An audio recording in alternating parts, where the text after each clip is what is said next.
Hello, everyone. I am Curator Vincent An, and I will be moderating this grand opening talk session for the 2021 Seoul Biennale of Architecture and Urbanism.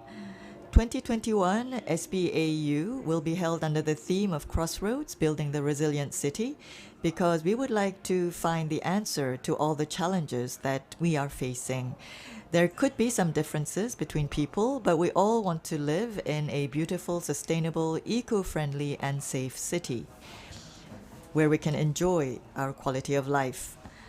But the recent COVID crisis and pandemic that has been going on for 2 years has turned our lives upside down, impacting not only our health, economic activities, lifestyle, but also our mental well-being.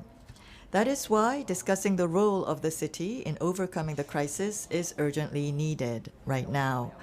The health crisis, the economic crisis, environmental degradation, climate change, aging of the population, and polarization are challenges that are threatening our future cities. Will our cities be able to respond to another crisis like COVID? And how should cities change to become more resilient? These are the questions that we would like to answer. And at this grand opening talk, we would like to talk about how we can build the resilient city for about 90 minutes. We have invited educational experts, planners, architects, and experts from cultural organizations to discuss for 90 minutes on this subject. Let me introduce our panelists. When I introduce you, could you wave your hand? First, I'd like to introduce the General Director of the 2021 SBAU, Dominique Perot. Hello? Hello. And Seoul City Architect, and from the organizing committee of the 2021 SBAU from Seoul National University, Professor Kim Seung-hye. Former President of UIA, Thomas Bonnier. Hello. Aga Khan Award for Architects Director, Farrokh Derakhshani. Hello, welcome. Professor John Hong from Seoul National University, Department of Architecture. Hello. Curator of the Korean Pavilion of the Venice Architecture Biennale in 2020, Shin Hae-won. Welcome. And CEO of EMBT, Benedetta Tagliabue. Welcome and hello. I'd like to thank all of you for joining us today. First, Dominique Perot will give us a presentation, and then we will have a roundtable discussion with all of our panelists. I would now like to invite our General Director, Dominique Perot, to give his presentation.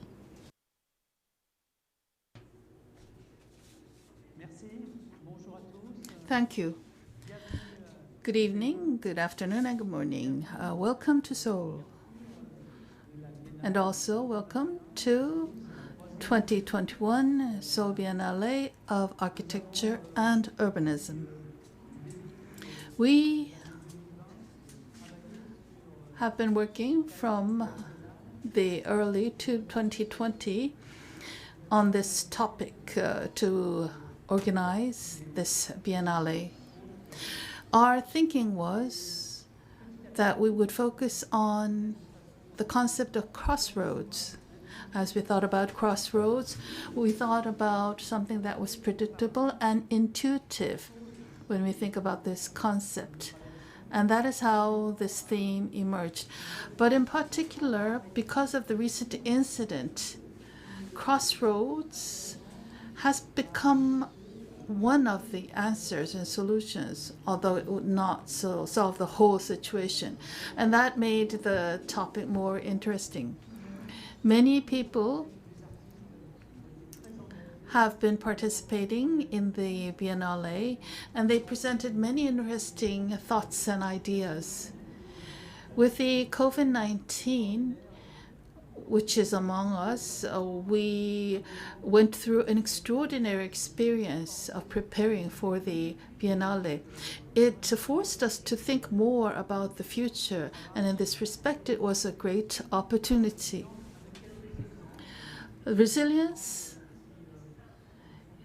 was the basis of our work, and there are many examples. When we usually think about resilience, what do we think about? Let us think about this first. But first, let's think about crossroads. 4, 5, 6, 7, 8, 100. Crossing thoughts can take place. But we're just not being specific. There could be ideas crossing like below and above. How can we bring something below to above ground?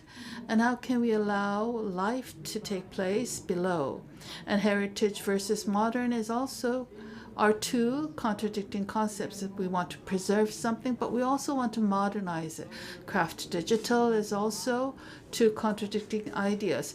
And people think of this as a moral issue, as if craft has been adversely affected by digitalization, and it becomes evil.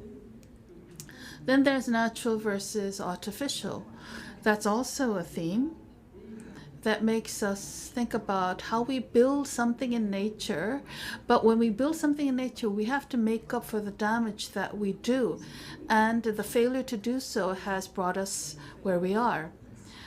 That means we need to think more about preserving nature. Then there's the concept of risk and safety, safe and risk. How can we be safe in the city that we live? How can we protect ourselves from risk? All of these things are closely related to resilience, and resilience is about providing a positive answer to risk and danger. And it also allows us to be more predictable about things that can happen. If we are more prepared, we can go through any shock or unforeseen events more easily. If we are more prepared and if we can project the future, we will be better prepared for the issues and events taking place on this planet. Architecture and technology are also two contrasting ideas. Sometimes we think of it as a caricature, and when a structure is built, is it going to be an infrastructure or a structure? Infrastructure is necessary, and architecture is part of the infrastructure. That is why, as we prepared for this Biennale, we thought that we need to look at these various contrasting and contradicting elements and allow that to give birth to a variety of different ideas. Of course, at the center, we have resilience. This Biennale is all about resilience and building a resilient city.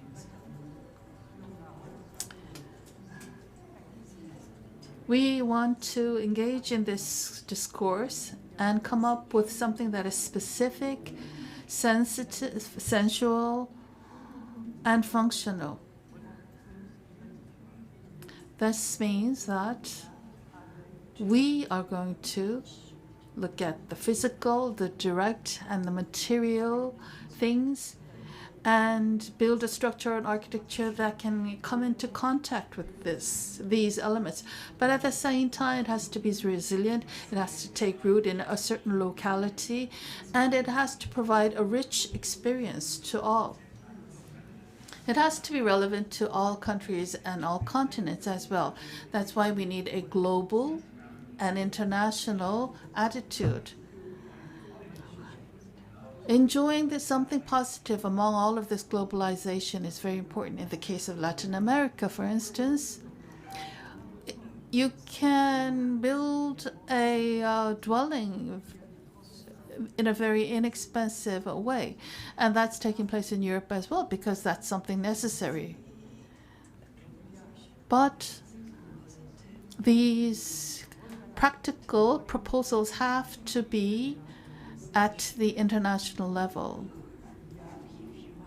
We have to be more aware and understanding of each other, and then look at the attempts that have been made until now.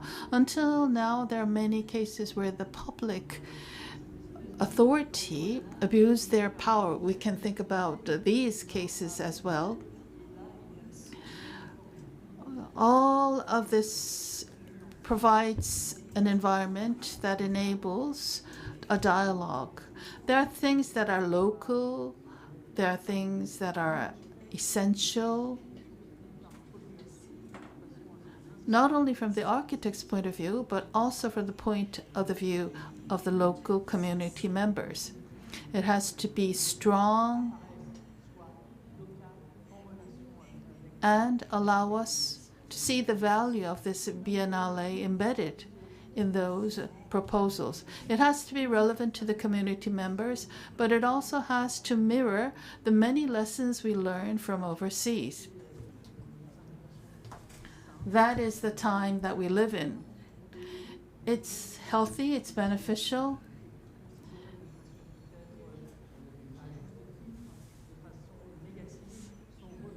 And also, sometimes we can take another look at something that we thought was negative. It can be a renaissance that allows us to reuse something that was forsaken or dismissed. We can elevate this into something more valuable. I actually had some PowerPoints that I wanted to show you, but let me go through them rapidly since we don't have much time. I'll just take a look. I just want you to look at my last slide. I've already exceeded my time limit, haven't I? Can I talk about my last slide?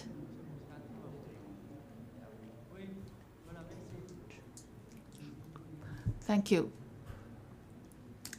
I'll show you the last image that I had prepared in my PowerPoint presentation.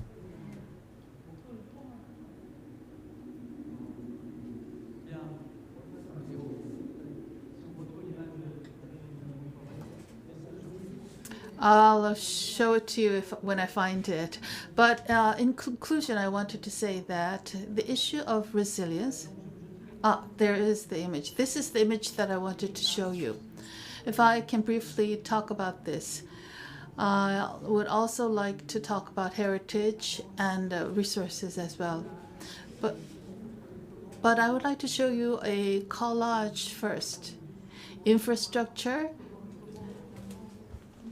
below ground, and heritage, and all of these different elements come together in a single project.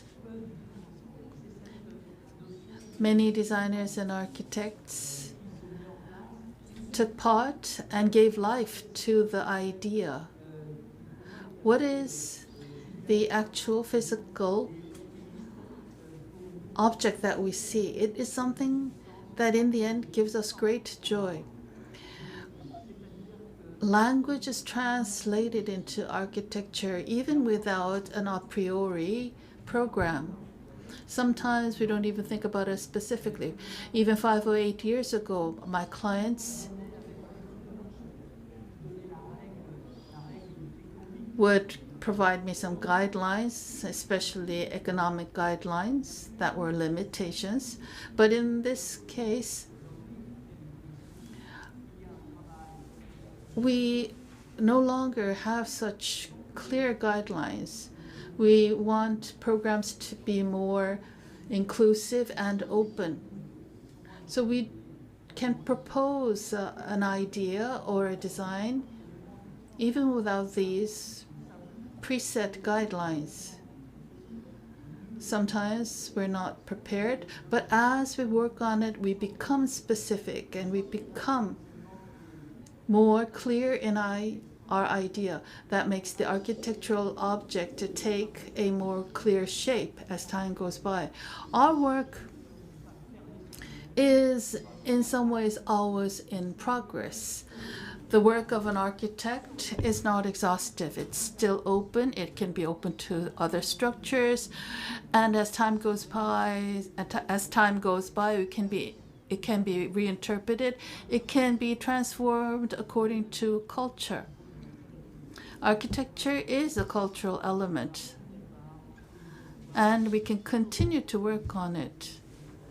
What we talk about, how we talk about it, and where we talk about it helps us understand this, and we need to respect this architectural work. This architectural object is fluid and it's alive and can change according to the surrounding elements. Thank you. Thank you very much. Dominique Perot gave us an explanation, an overview of the exhibition, and we would now like to start the round table panel discussion. I'm going to ask questions to our panelists, and we will listen to the answers. And if the other panelists would like to add anything, you can add your comments at any time. This is a question for Dominique Perot. The theme of Seoul Biennale is building the resilient city. In urban planning and architecture, what does resilience mean?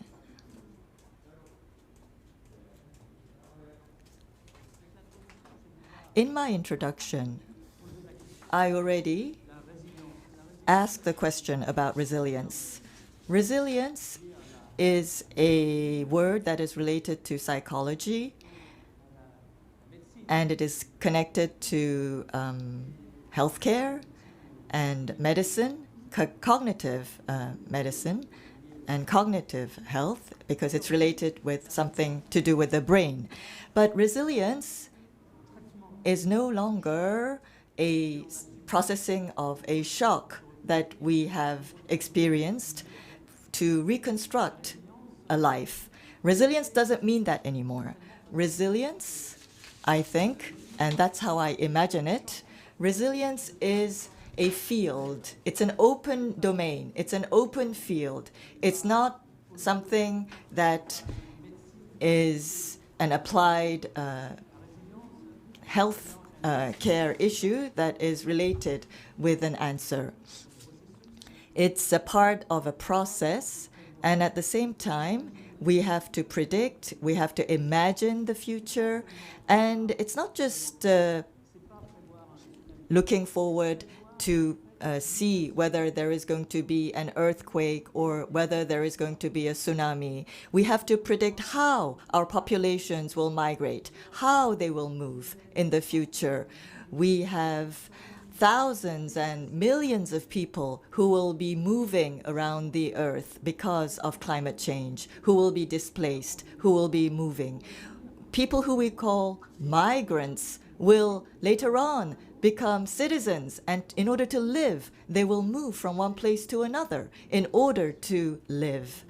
And in this situation, we have to create locations and buildings that can welcome these people.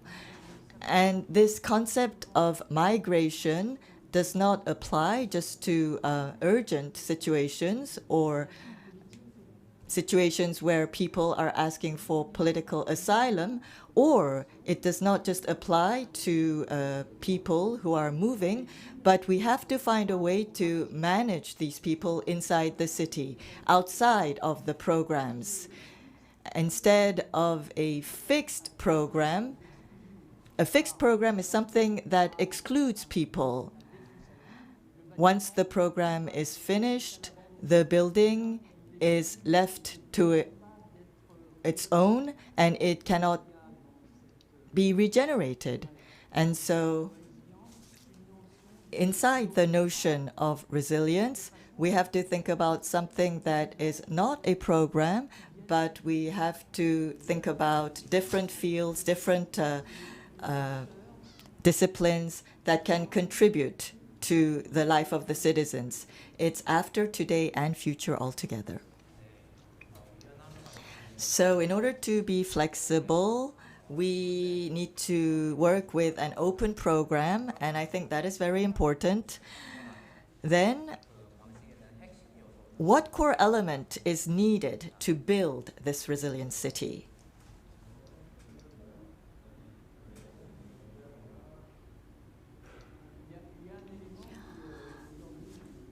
I think there is one element that is missing today, a very important element. It's data. It's the knowledge of our environment. We know that a lot of money billions and billions of money is invested in learning about our brain, how our brain is structured, how our brain is developed, how our brain is thinking.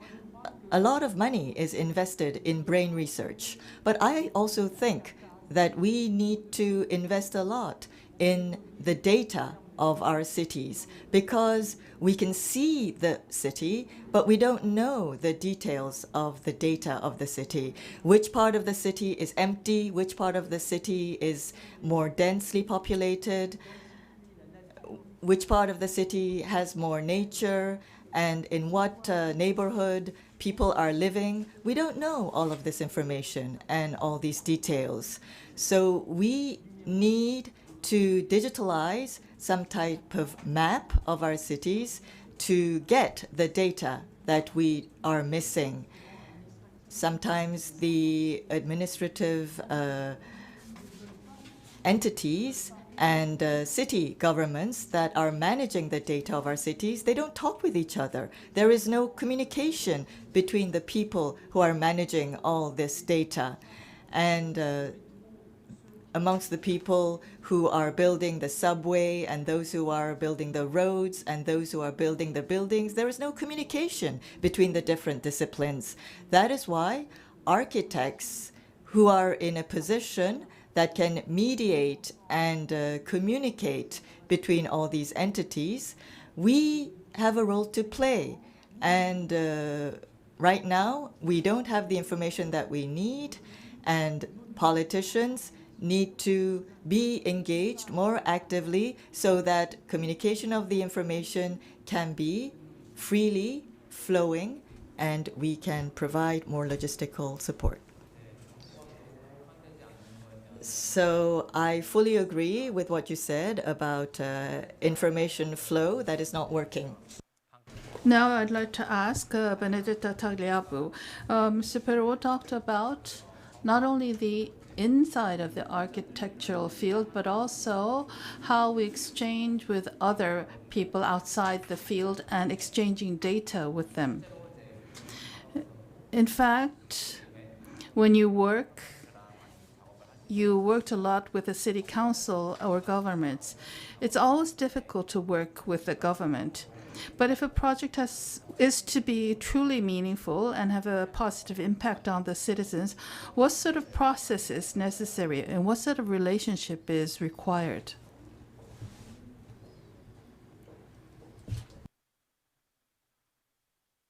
So thank you for the question.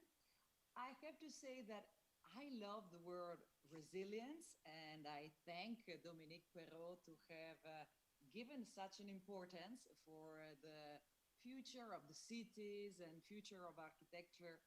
I think resilience is a beautiful word because it's implying also this kind of the unexpected. No? I think sometimes we are in cities, we are kind of trying to find enemies and trying to always spotting problems. But in a way, the resilience capacity is also able to transform a problem into an opportunity. And this is what I love more. I have to say, this is really a fantastic possibility of having a city which is not making an enemy out of specific things, but trying to react and being totally alive. So I think it's very true that communication is very important to have this city responding in a creative way, in a great way to the many possibilities, many situations that can happen.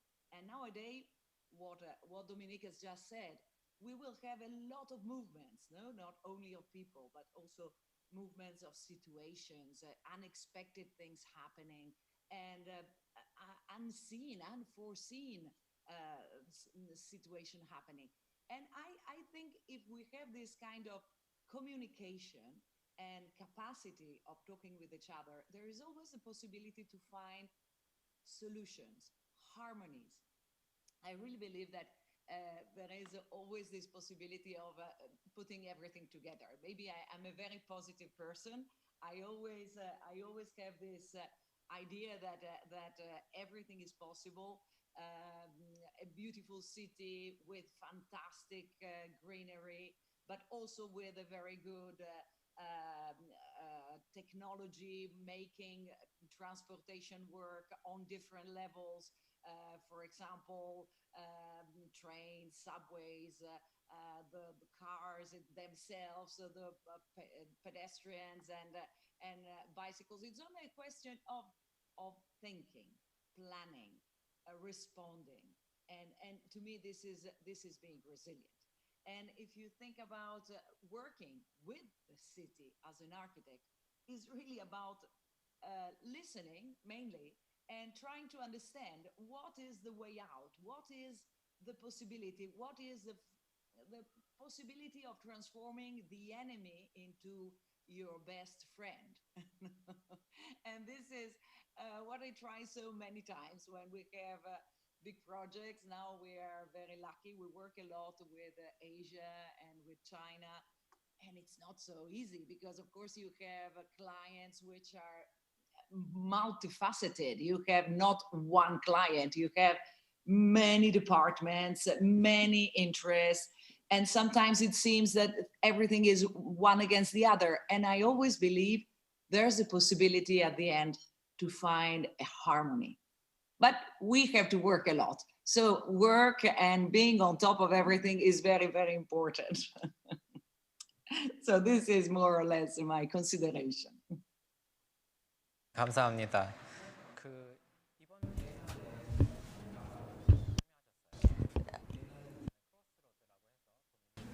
You're also part of the Biennale. There are 6 crossroads that Dominique Perot presented. In your work, above, below, heritage, modern, craft, digital, natural, artificial, safe, risk, how did you find balance between these contradicting ideas? Thank you for going on this contradiction and trying to find a middle way in the contradiction. I think it's something that is becoming our specialty.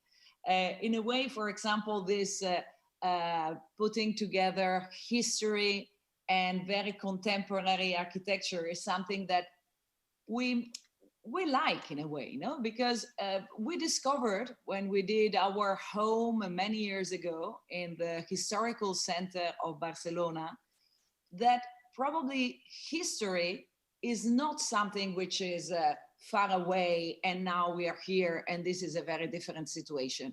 We are part of history. History is just a sequence of different presents, and we can live in a house, for example, an old house.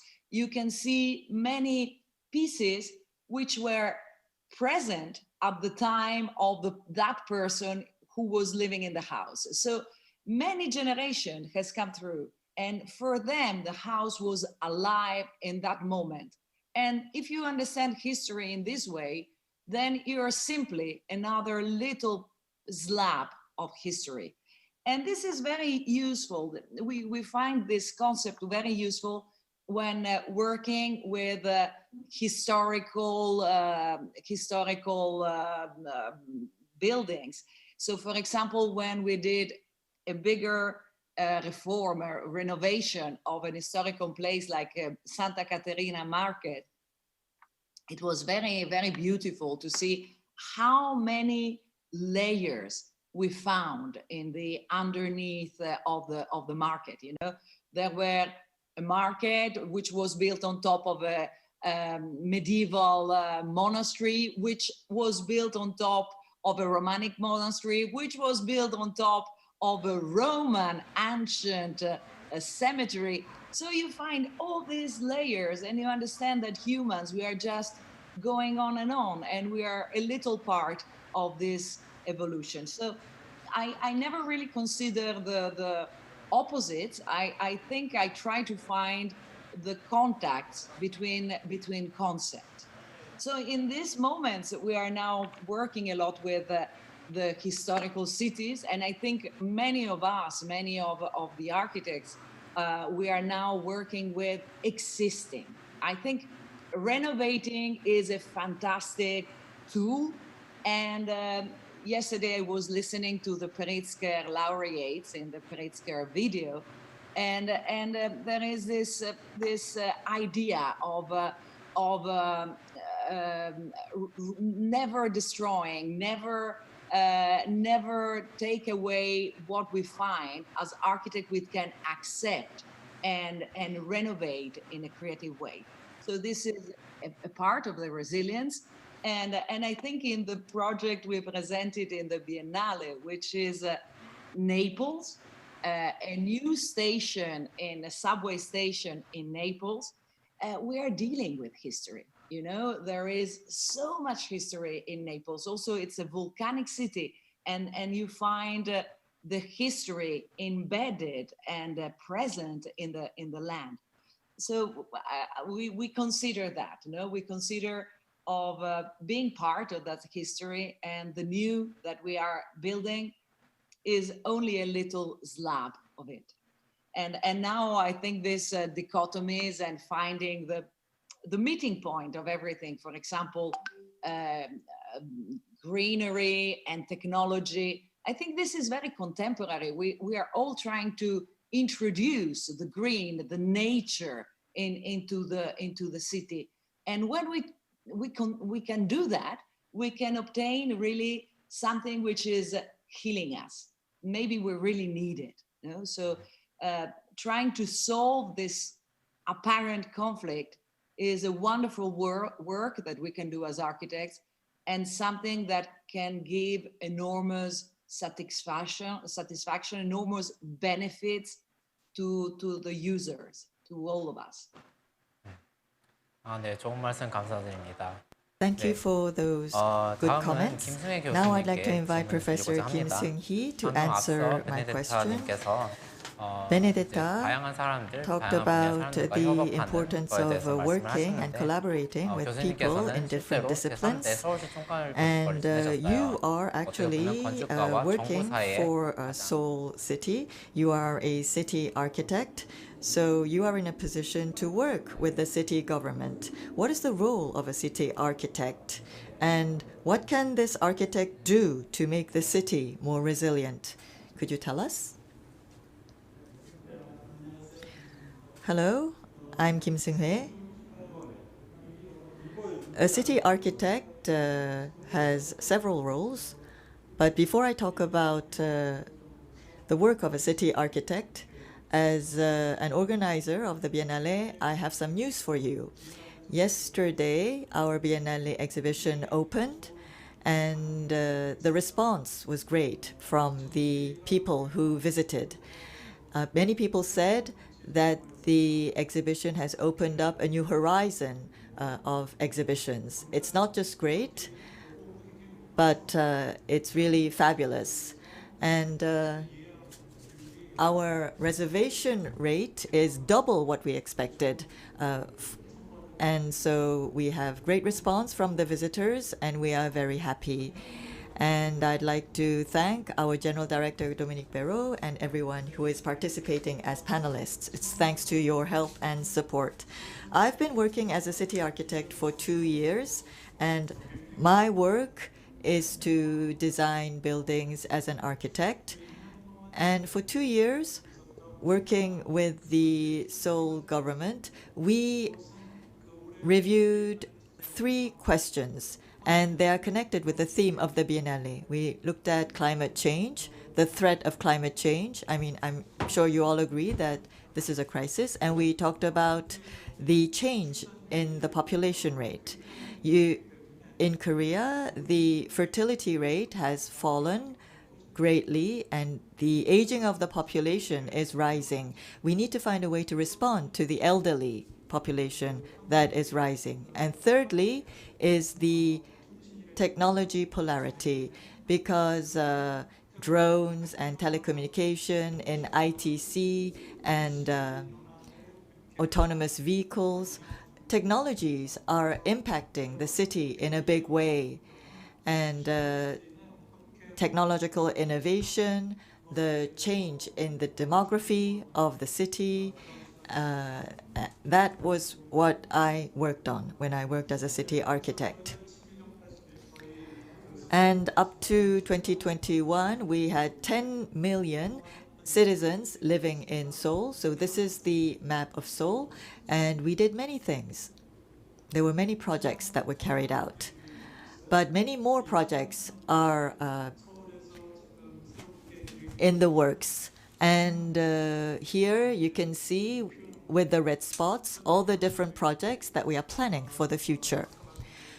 But as I mentioned before, we have to be aware of the climate change crisis. We have to find a way to create green areas so that citizens can enjoy a better environment. And because we have a rise in the elderly population, we have to build a city that can cater to their needs and also cater to the needs of children.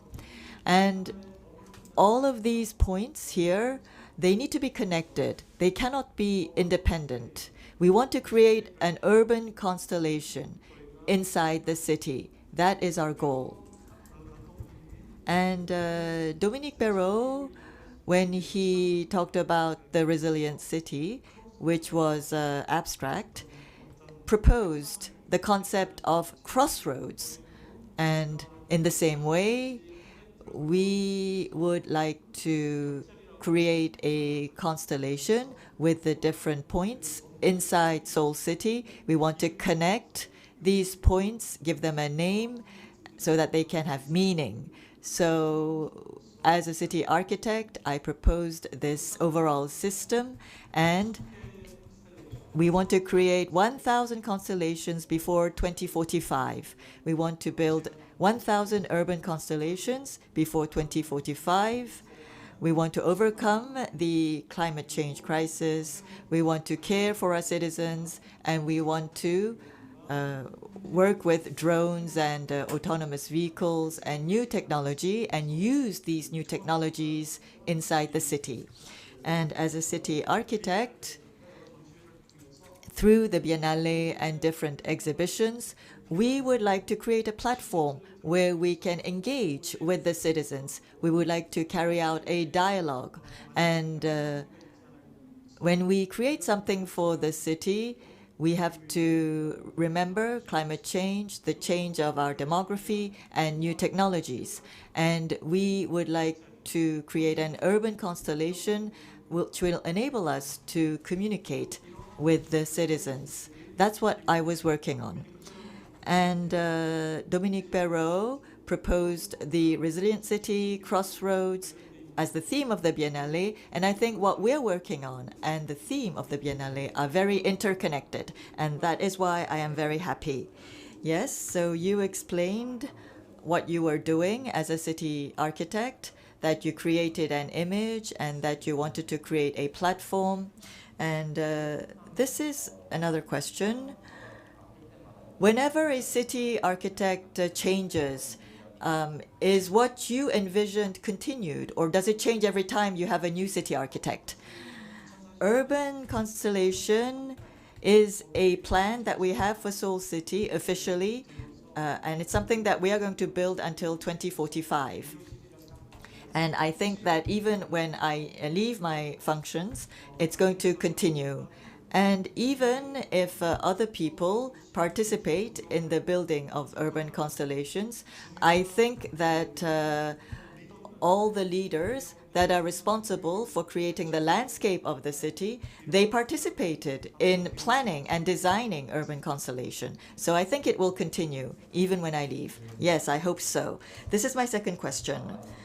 What can we do to maximize the synergy between city architects and the city government so that you can work better together? What do we need?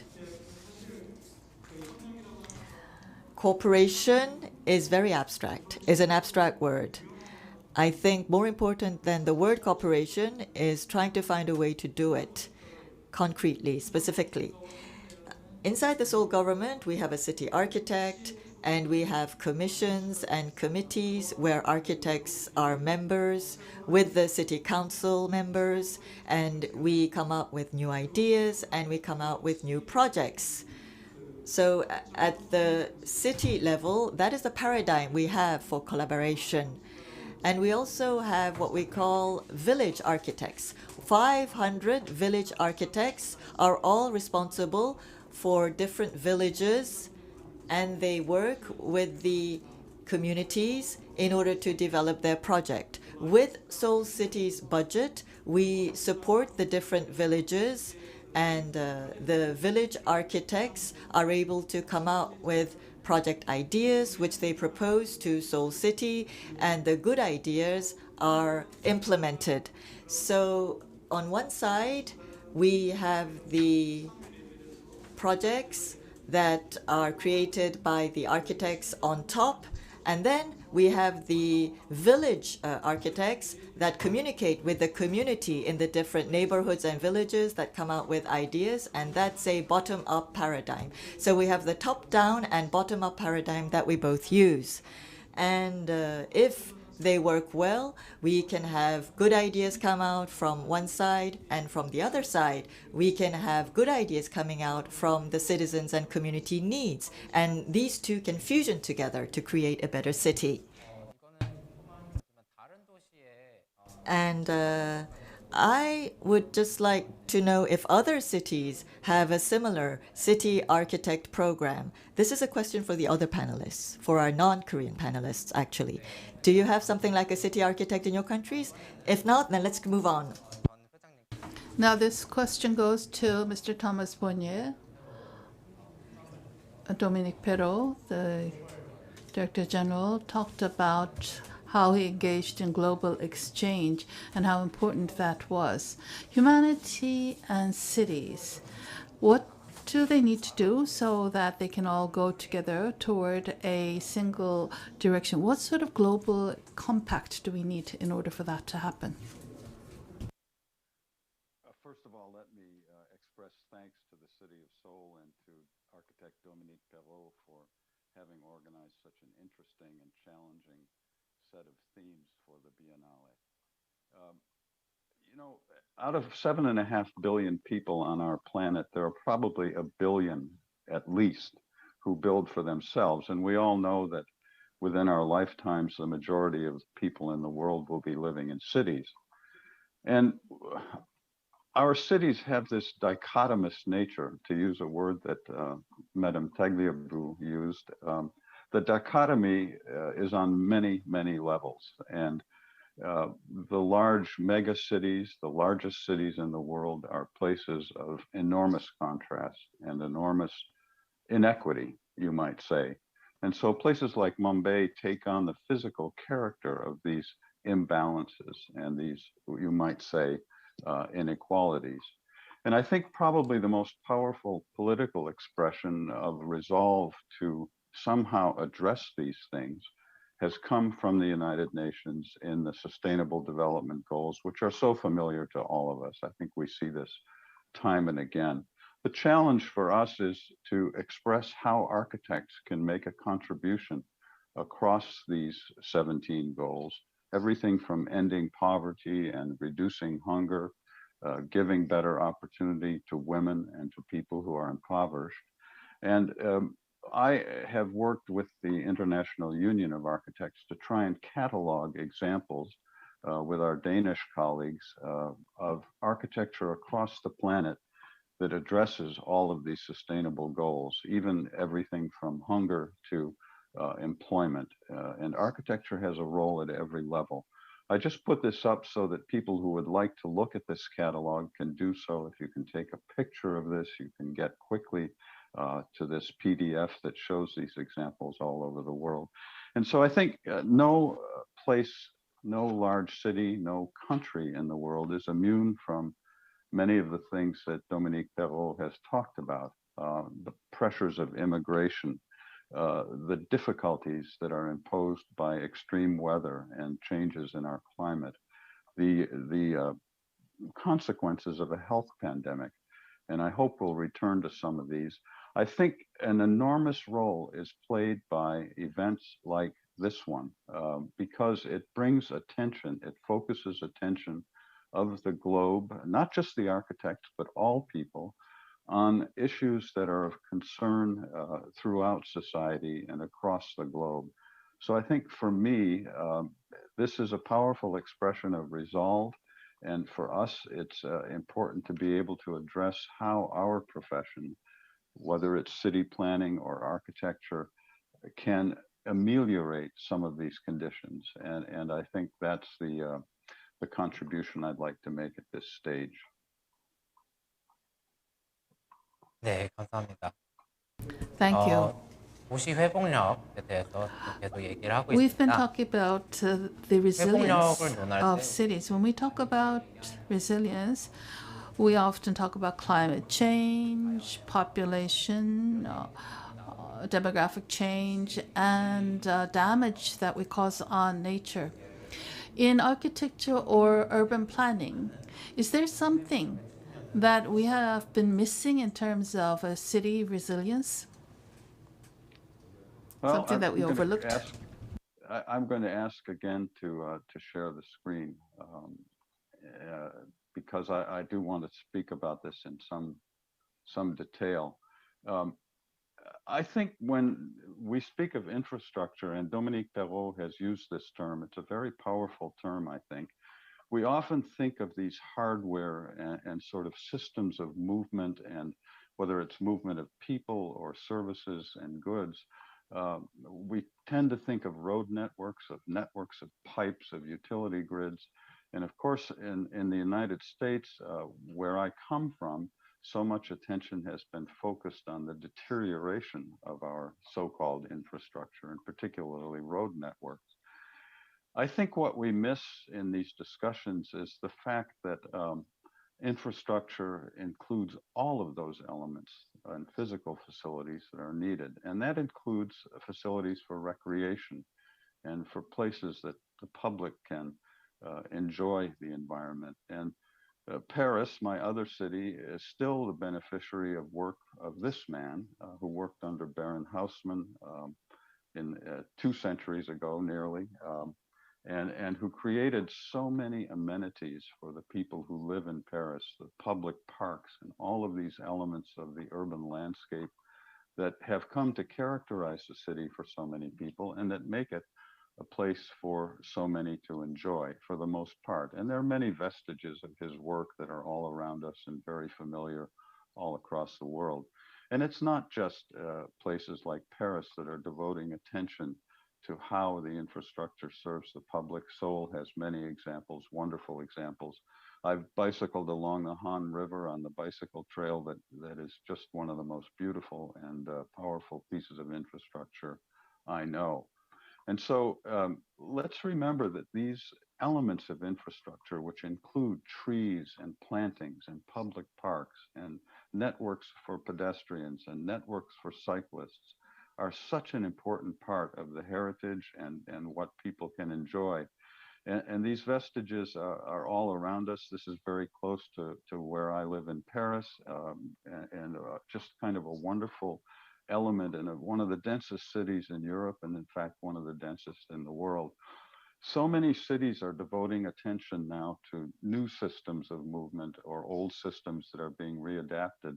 And when we speak of infrastructure, it can't be done cheaply. I think that's a message I would like to leave. Look at the investment that the city of Paris has made in docked bicycle systems that do not litter the sidewalks, but are in fact quite a sophisticated and important element. It doesn't all have to be heavy. Some of it can be very ephemeral, but even systems like this marketplace, that transform the city on occasions when the market is active, require an element of human infrastructure and an investment in pieces of the urban infrastructure that are so important. The pandemic has produced, I think, a new look at how urban public space is being used, and I hope that this will endure long beyond the impacts of this pandemic and the COVID virus. I think we're seeing lots and lots of proposals, lots and lots of interest across the board from all walks of life, all elements of society, everything from shopkeepers to residents, trying to look at new ways of using public space. And slowly but surely, some of these miscalculations that I think are a vestige of the 1970s and a 60s and sort of enthusiasm for the automobile and the idea that everyone could drive, slowly but surely these are being reversed and they're being adapted. And I think that's a challenge ahead of us, to figure out how we can make infrastructure more adapted to the needs of humans at every level in society, not only the well-to-do or those who are at a position of advantage, but for everyone. And I think we'll find at the end of the day that what is good for people is generally also good for the planet. At least I hope that's true.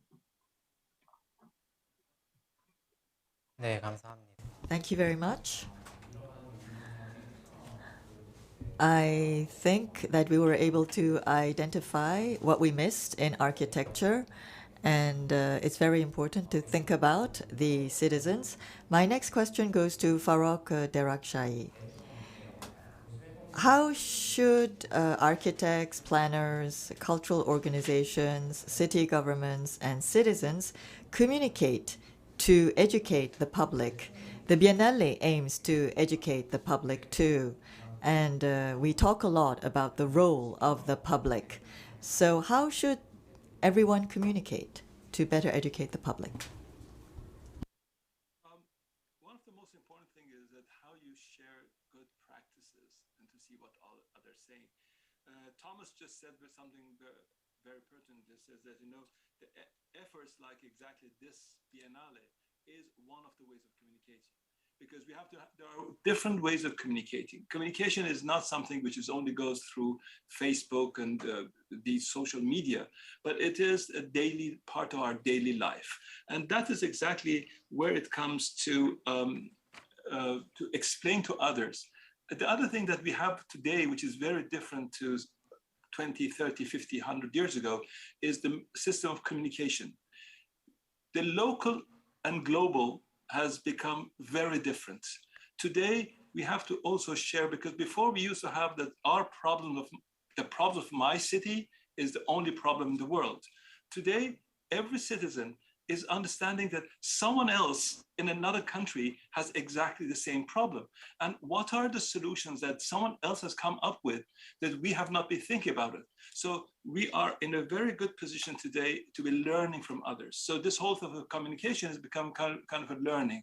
It's, you know, the people is that one of the problems is that with communication is sometimes, it's up to now, it was in the hands of the political people and commercial people. So it was, they would say only show what was good for them. But as Thomas was saying, there are a billion people who are building for themselves. They might come with solutions that it is so genuine, but at the same time, it's not that you cannot repeat the same experience in one country or the other, but how we can explain the process. The process is more important than the end product. And this is how we can communicate the process, I think, is one of the goals of actually events like that. So this is very important. Dominique was talking about the data and so data, yes, we are now used to fake news, to real news. We cannot trust anything anymore because everything exists. And then one of my problems is whenever I'm looking at the projects which are presented to us, finding the difference between reality, virtual, and the real images has become so difficult. So even the architects can cheat. The architects can show things which do not exist.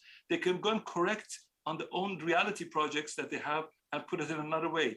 So what we come here is that the people are aware of what's their environment. And the only thing is that we have to give them the right aspirations. And I think that's very important. 네, 감사합니다. 이어서 두 번째 질문. Thank you. I'll follow up with the second question. As you said, we are surrounded by fake news, real news, and we all need data. And it's all part of our culture. To build a resilient city, to build a resilient architecture, what is the role of culture? What role should culture play? First, let me just, maybe I have to expand on the word culture, because culture is a part of our daily life. Culture is not something which is occasional, because we are used now of misusing the word culture. We think it's only opera, it's only an exhibition. These are not only culture. Culture is living together, is being together and communicating, and that is what culture is. So it is a means for human communication. So we have to look at the culture like that. And when we talk about resilience, I like what Benedetta was saying, that we have to take for this unexpected, make it into an opportunity. And that's exactly what's the role of culture. It shows you that how you can use these moments, the difficulties, and come up with something new. Human being is someone who's always creative. You're resilient because it's just our nature, our body. But there is one thing which is very important. I'm coming back to Kim Sung-Ho's way, that the people, for example, in certain parts of the world, like in Korea, the number of the people are getting less and less and less. But there's one thing which is very important. In some other countries, it's becoming doubled and tripled. I mean, Kabul became from a few 100,000 to a few million in a matter of days. What is important is that we have to see architecture and the cities also as human beings. You are born, and sometimes you might die. The only thing is that you cannot just keep everything which is there and just keep it. So sometimes the new notion of architecture today should be on how you can readapt what we have in different situations. So everything changes as well. You actually explained that how the infrastructure is saying, the drones, everything, the means are changing. But I do believe that people are capable of adapting that. It's adapting slowly, it's adapting differently, and that is where it becomes that, how you do together. Working together, that was one of the other things we were talking about, is that the role, maybe the role of architects, because they are the ones who have to imagine the future, is the role to understand these changes before the others. I don't know how smart architects think they are, but let's hope that they are very smart. 네, 말씀 감사합니다. Thank you very much. 마지막에 말씀하신 Working together. That was very impressive. Now I'd like to ask the question to Ms. Shinewon. You said previously, we talked about how when we should respond to the unexpected. Because of the pandemic, we were very much challenged in planning and preparing for the exhibition. And the Venice Biennale also had to be postponed a year. The pandemic has showed how important it is for us to collaborate with each other cross-border and cross-sectors for the future generation and in order to continue on this dialogue with the future generation. What sort of solidarity, what sort of groups should we form? I am here as participants of the Seoul Biennale in scientific committee, and very thankful that the opportunity has come to include. And also, I have been also acting as a curator for the Venice Biennale. And of course, with the Seoul Biennale, it alternated the year. So now it's in the same year. And I am in this moment where I am listening to these amazing conversations and discussions. And this is what it is also part of creating this resiliency and also creating a process of communications. And this, for me, with this, taking on this last comment by Perot of making this, in a way, a pandemic situation into an opportunity, I have just sent an email to all the curators of the national pavilions at the time when every country was going into lockdown. And that single email was, let's get together and let's not be in competition, but in collaboration. And out of that, we have met and became such close allies and friends and colleagues. It was a collective thinking together over a year and a half.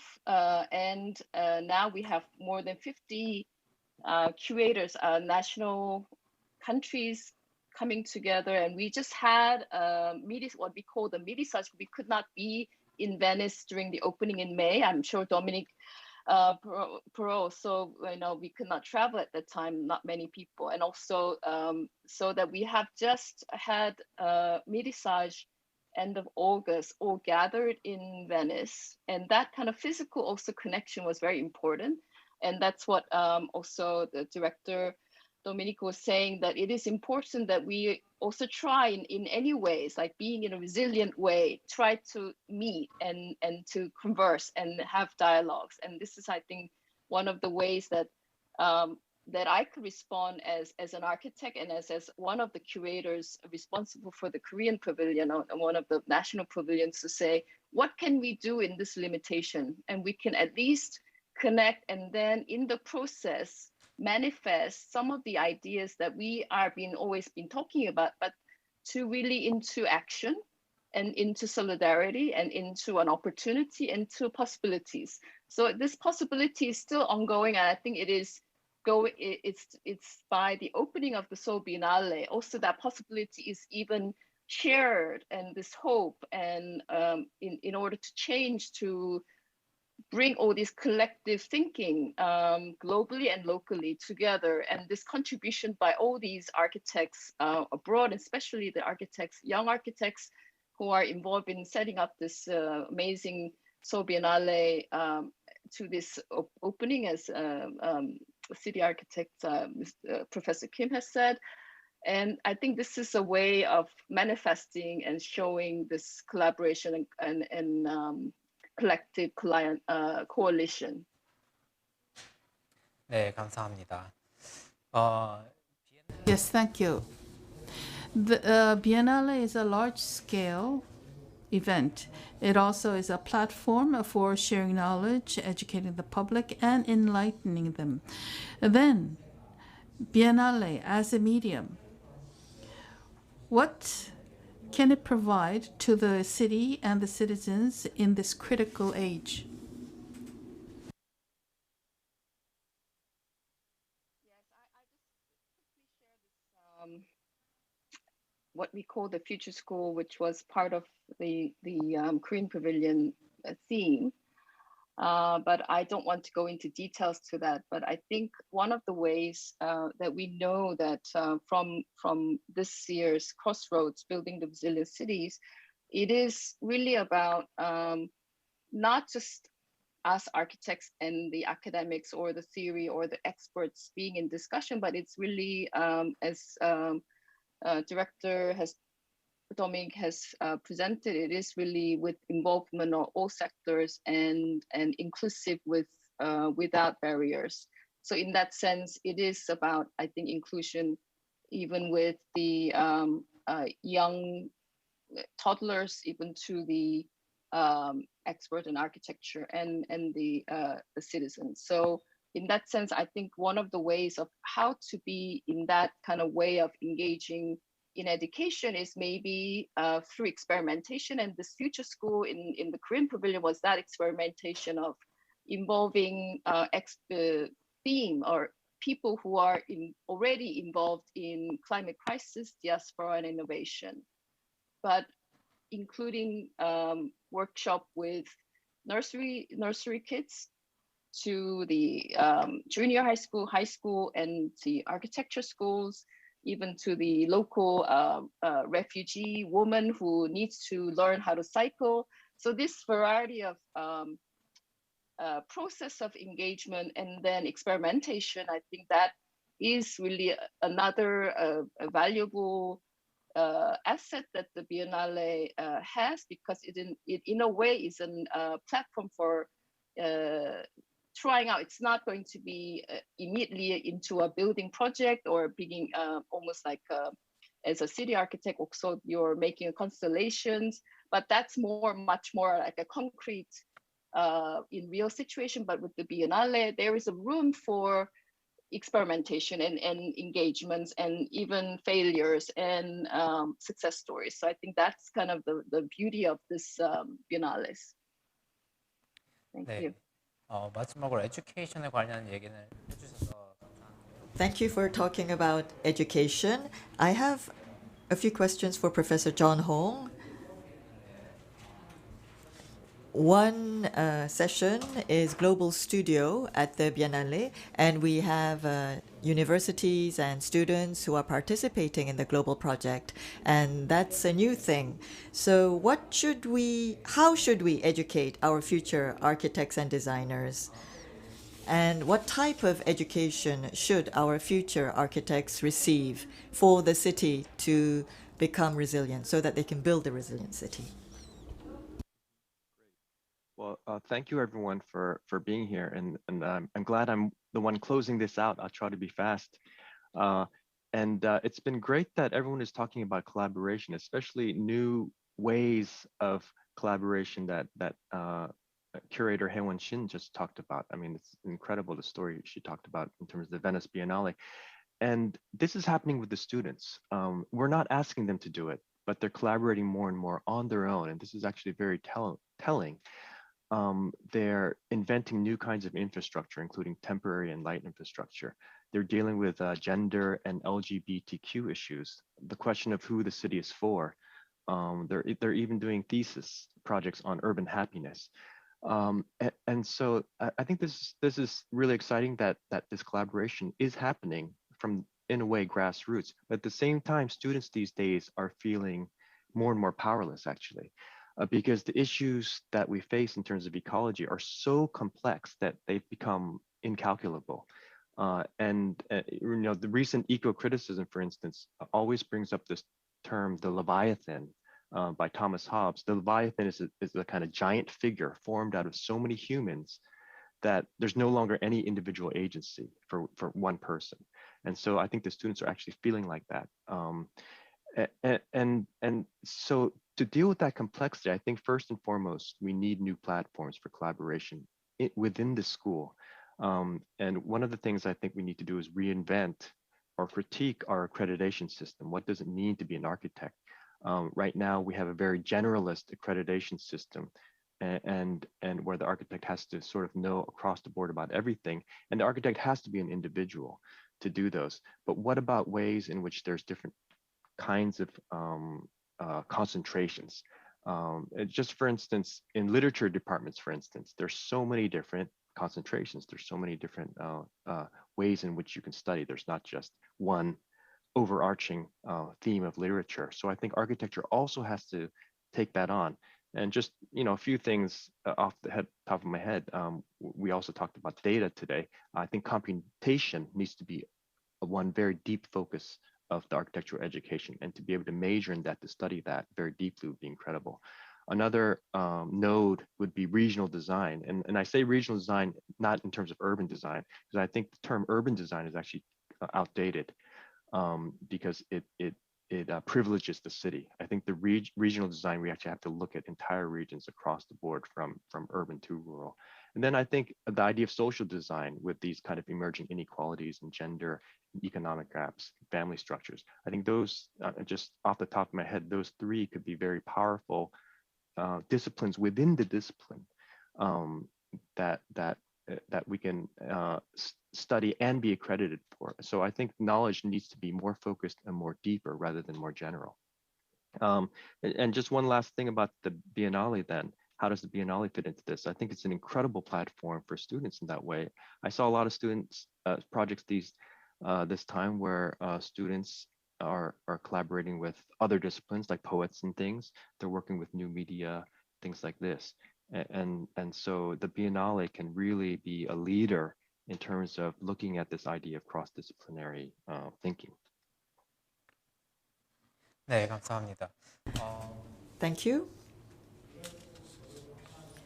If we educate students in this way, I think there's one thing we have to be careful about. When we move toward a direction, we can become too focused on one keyword, or, for example, When we think about resilience, it can become something very superficial and artificial, something that's just a passing fad. Durability, sustainability is also something that is kind of used like a trendy word. So in order to avoid this, what can we do? What can we do to prevent resilience, the word resilience, from becoming just a trend or a fad? And I'm glad you're closing with this question. It's a very dark question because the whole theme of the Biennale is resilience. And meanwhile, we're being asked to question. And I think that's perfect. That's really what this is about. Biennale is about questioning.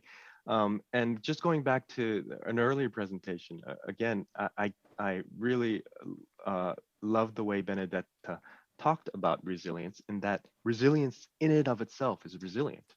You know, it's open to interpretation, it's flexible, and it's inclusive. So I think the term resilience always has to be reinvented. This Biennale takes one stand, but the next Biennale should take another.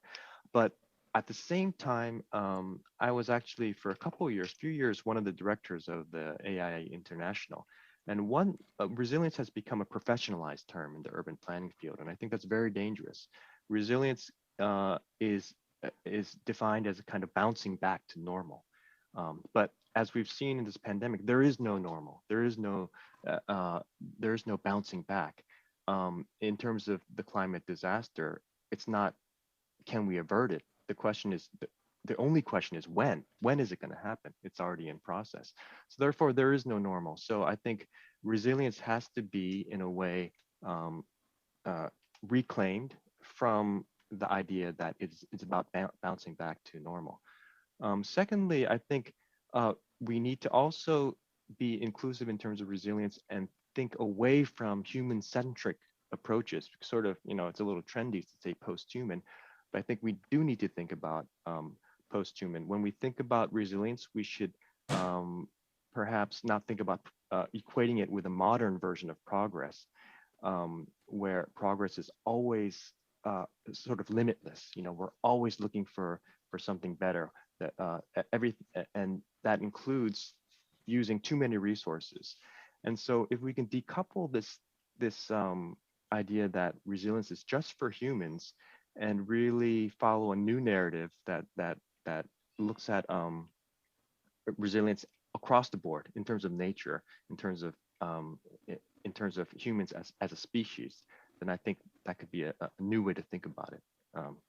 And then finally, I want to say that if the term resilience can also be decoupled from purely economic terms, decoupled from sort of the neoliberal attitude towards the city, where if something is economically beneficial, it automatically is thought of as good. I think we have to get away from that notion. And it's no coincidence that when disaster strikes, whether it be environmental disaster or something like the pandemic, it reveals the weak parts of our society. It actually, it's not disaster in and of itself. Disaster is a kind of litmus test that reveals systemic problems in terms of wealth distribution, healthcare, food scarcity, and all those kinds of things.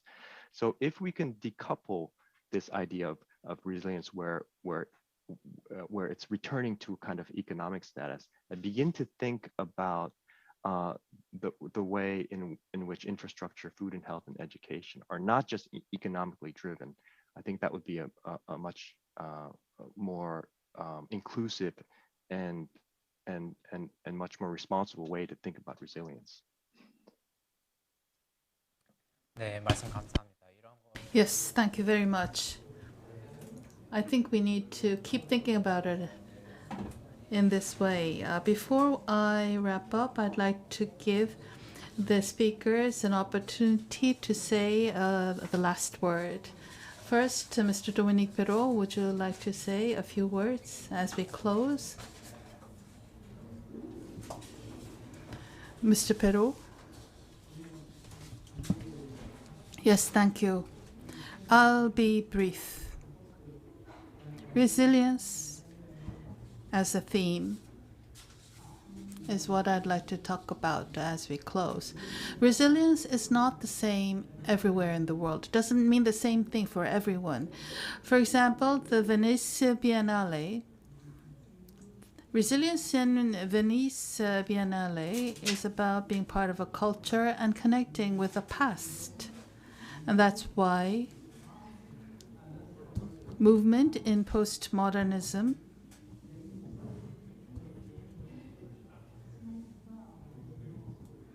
was created in Venice Biennale, and we can have a better understanding. The concept of Seoul Biennale is slightly different from that of Vienna because it takes place in a city. It is hosted by a city. 40 universities and 100 cities participate, and 200 artists participate from all over the world. If you look at what Professor Kim Seung-hae said, Seoul government is protecting and wrapping the Seoul Biennale with its whole, with all of its power, because it immediately responded to the pandemic. And the fact that all of these projects that seem to be separate are connected means resilience in itself. Resilience is about going into the city. That means resilience is based on the individual criteria of people. It does not exist outside the context. Connecting spaces, connecting individual, and connecting concepts is all about resilience. So even studying the word resilience could be a very interesting project. I don't think it's just a general concept. It has to be positioned within a specific context, and that is how we can build trust and safety for the future. Thank you. Professor Kim, do you have anything to add?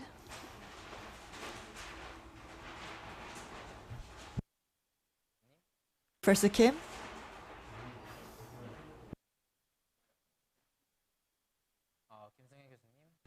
Professor Kim, can you hear me?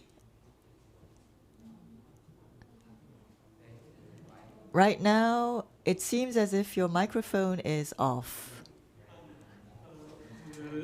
2년 전에 그 2 상해 years ago, 서울도시건축비엔날레 개막식에서 페로 총감독님을 처음 만났습니다. I met Dominique Perot at the closing ceremony of our last Biennale, and we invited our general director to our Biennale, and the diagram that he gave us was a resilient city and crossroads, and the crossroad was like a wheel that was turning, and through this image Dominique Perot gave us a gift, and I think it has several meanings. Professor John Hong talked about the concept of the resilient city, that it needs to be more inclusive, and Dominique Perot proposed crossroads, and crossroads actually enabled different concepts that seemed contradictory to be connected together so that we could ask different questions. Building a resilient city is not two-dimensional or one-dimensional. It's three-dimensional, and we have to dig in deep. And through the diagram of crossroads, we were able to work on this theme. We have 200 architects, 100 cities, and 50 universities who are participating in the Biennale, and they are focusing on how to answer this question through the Biennale, and I am so happy that we have been able to open the Biennale. Thank you very much. Mr. Thomas Vonnier, would you like to say a few last words? City of Seoul and to Dominique Perot for this wonderful opportunity to explore these themes.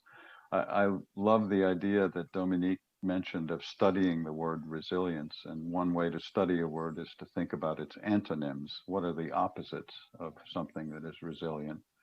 And to me, its fragility, its weakness, its inability to withstand the forces that are at work. And so ideas like aspirations, which I think Perot mentioned, how do you set aspirations? How do you frame things so that people have an idea of what they could seek or what could be possible is very important. And it's a unique contribution, I think, that architects and planners make in being able to visualize and create ideas.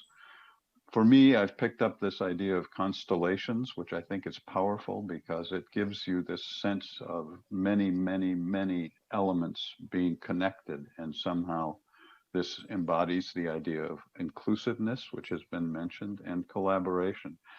Dominique, I'm going to close just by saying that your portion where you spoke about the traffic engineers not talking to, you know, the people who plan the parks or the whole idea of having all of this data and being unable to exploit it and understand what it means is such an important part of grasping what a city is, what a region is, and how we can help make it more resilient. So thank you again for this wonderful and powerful exploration. 감사합니다. Thank you. Next, Farok Derakhshai, could you say a few words to close?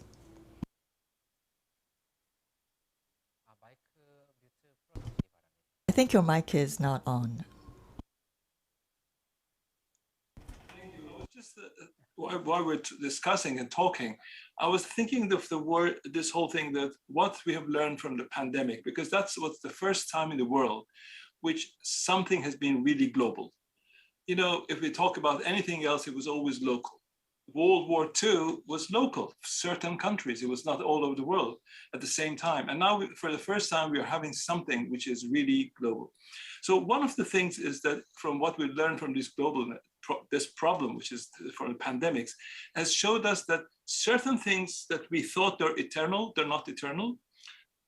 A number of values have changed. So this comes to this, for me, I was just thinking right now that how can we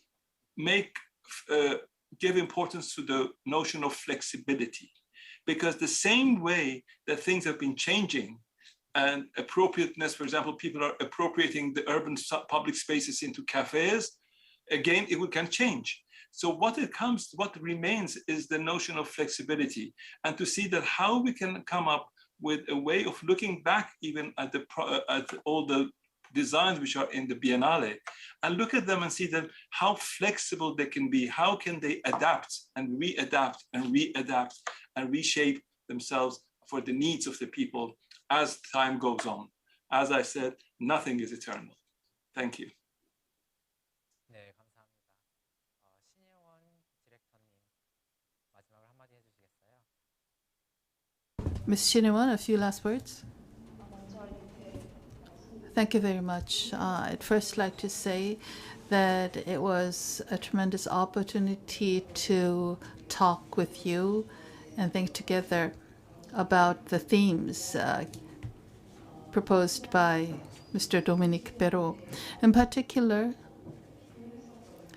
I'm in a position that forces me to compare with the Venice Biennale, but the Seoul Biennale of Architecture and Urbanism is perhaps a little bit more towards the future, oriented towards the future, and it is based on a specific context shared by the Seoul citizens. It can be applied to a specific context, and specific questions can be posed as well. So the Seoul Biennale is something that I very much look forward to. And I hope that Mr. Perot can come to Seoul for the closing ceremony and we can engage in a physical meeting. Professor John Ho, last words, please. Did we skip over? Did we skip over somebody? Benedetta? No, no. 아직 마지막으로 남겨두고 있습니다. No. She will be the last person okay. I will invite to speak. No Everyone worries. Everyone had something to say.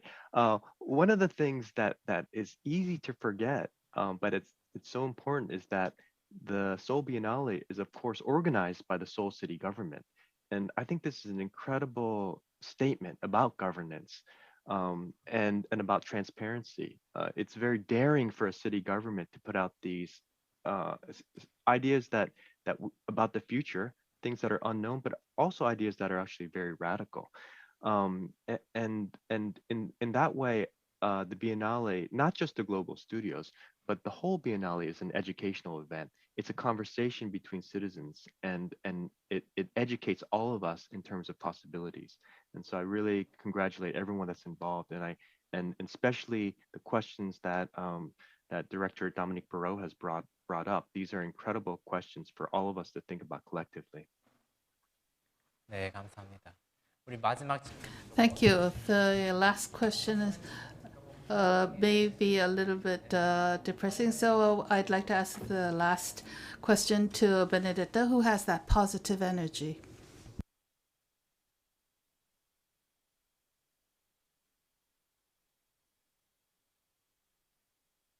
Yes, thank you very much for the positive energy. I'm an architect. I think the architects, we must have a positive energy. We believe that we can do things. Otherwise, we will not be in this profession.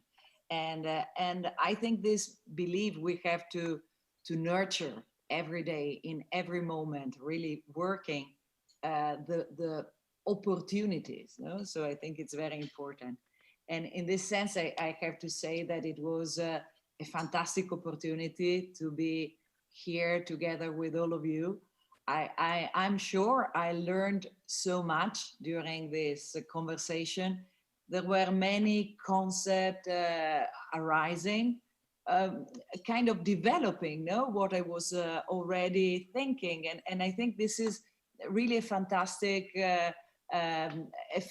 results of this kind of biennales and meeting together, and really new concepts arose. For example, the urban constellation, which was making me think about making an urbanism and looking at the sky. You know, it's very powerful, no, the earth and the sky, but in the same time thinking that we don't have only to focus on urban. No, we are more now looking at the regional or the landscape with no so much limits, and also the concept of urban happiness, which I think it seems like a concept that maybe you could be ashamed of, but I think is great, and it's really something that we have to try to include in our concept, in our vocabulary as architects and as people who is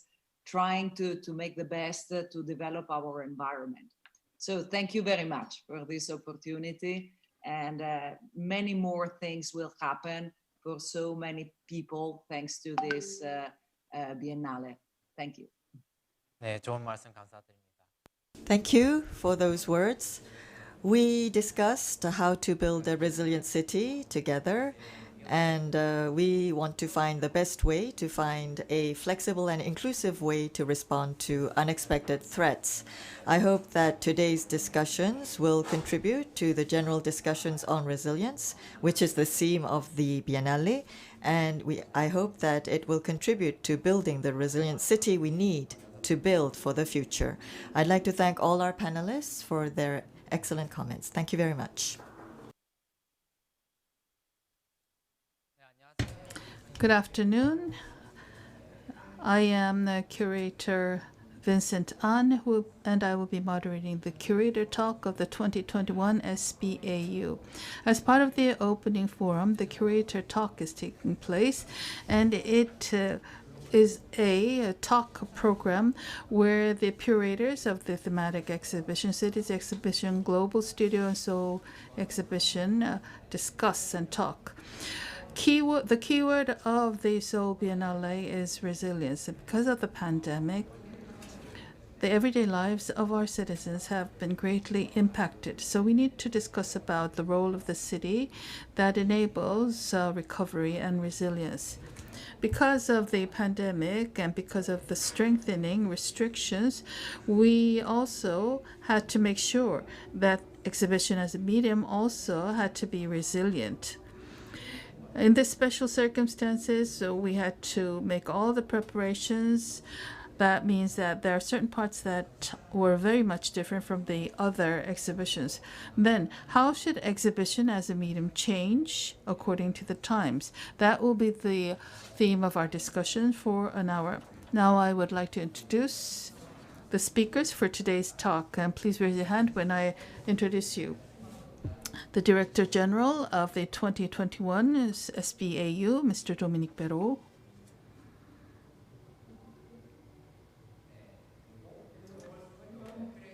The curator from Global Studio, Shimijin Park Soo-jung from OHS. The curator of the Guest City exhibition, Professor Choi Chun-ong from SNU.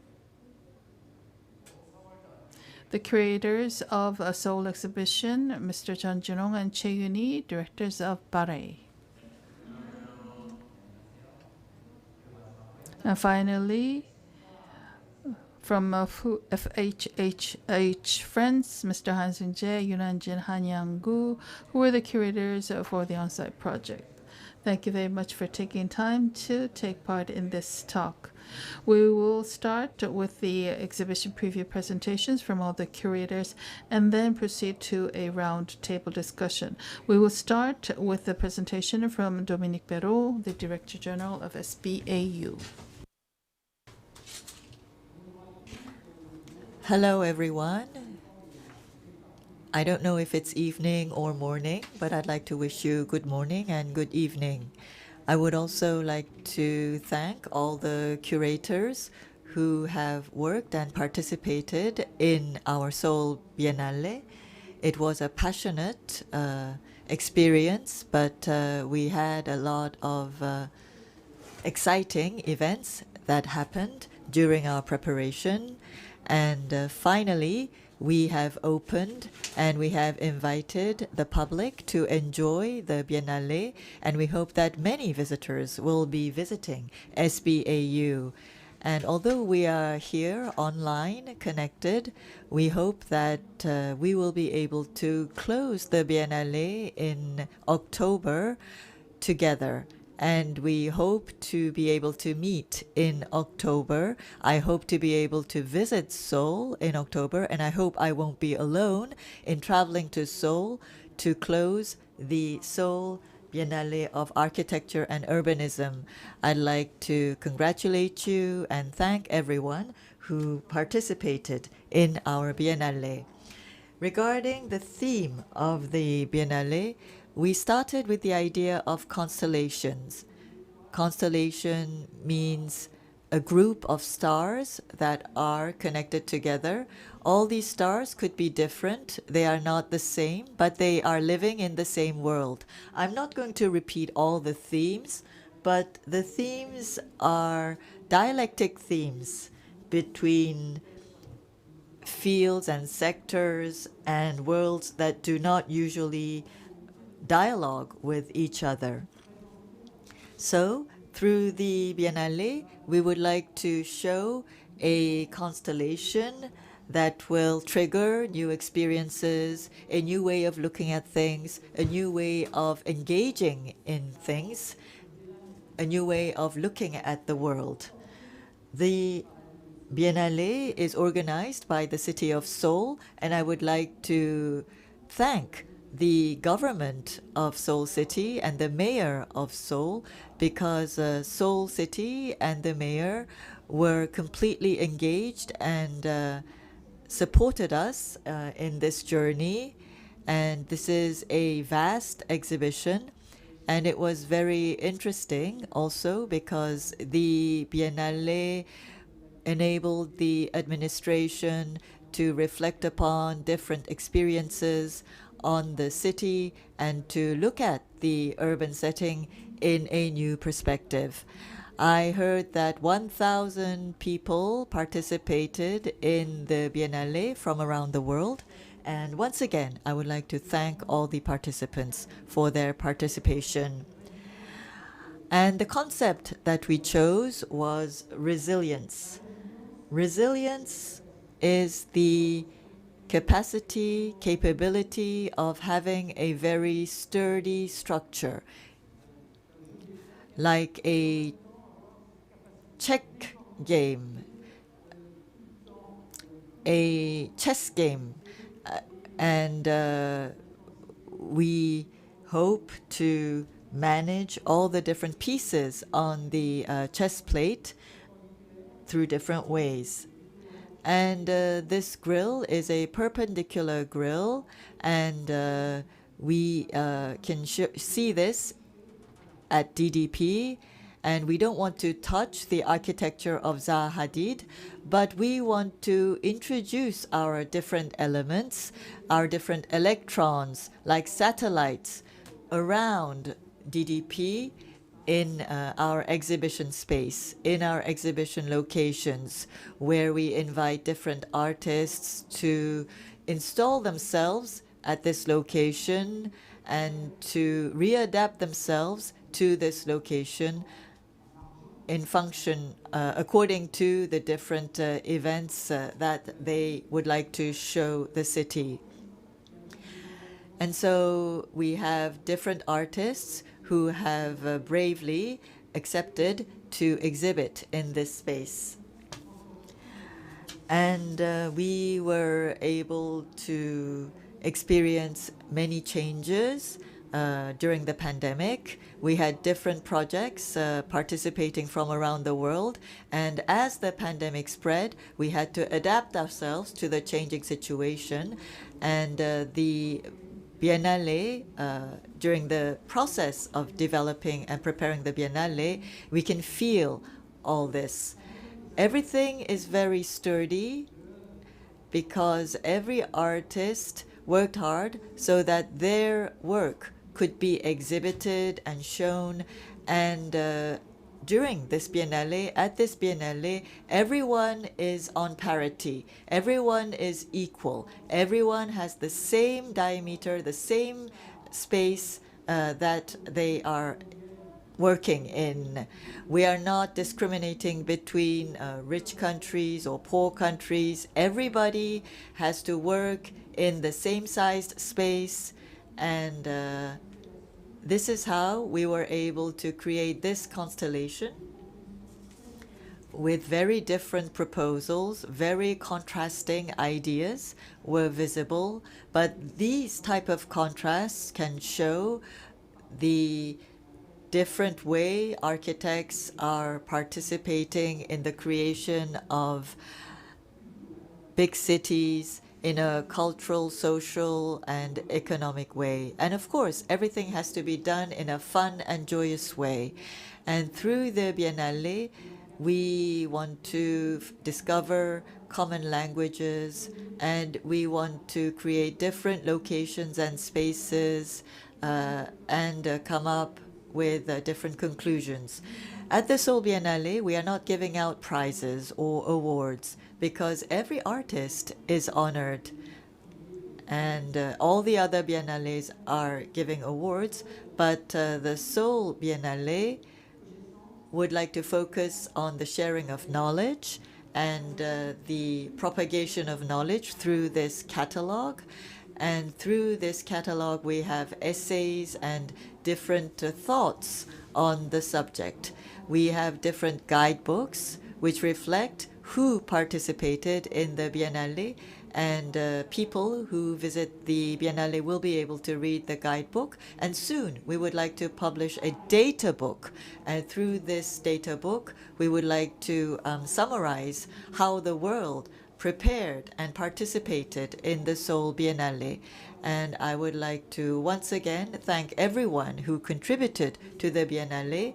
And I know that the Seoul Biennale will be a place where everyone will be able to experience new things, and it will also contribute to the change and transformation of Seoul. Thank you. Thank you very much. Now, I'd like to invite the directors from OHS, who were the curators for Global Studio.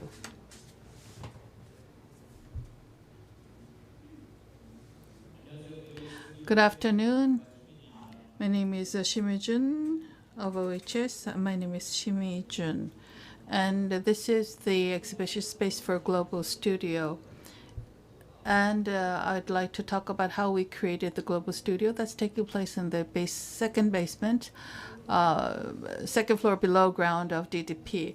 40 universities participated. Universities from various continents took one theme, researched it, studied it, and made designs. The refugee was the theme of the exhibition. The concept of the refugee were interpreted differently by different universities, and we had the results that were varied.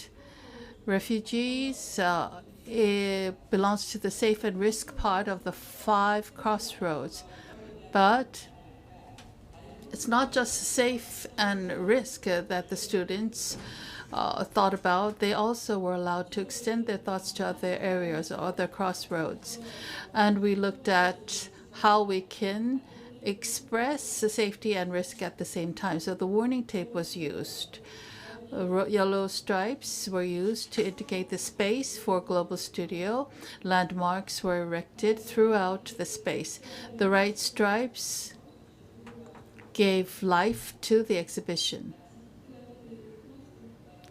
The panel stand that looks like a beat provides a lot of information throughout the space. 8 universities provided ideas for refugees, and this allowed citadels to be built that provided refugees. 8 works of art were selected, and the jury was Mr. Dominique Perot, Ms. Yuni, Professor Yuni, and the final selection was made in January. Korea, Hong Kong, Turkey, Switzerland, Spain, Australia, US, Chile, Japan were the 8 countries from which the universities were selected. And there was a certain dimension for the pavilions. The panel stands that are linked with the red stripes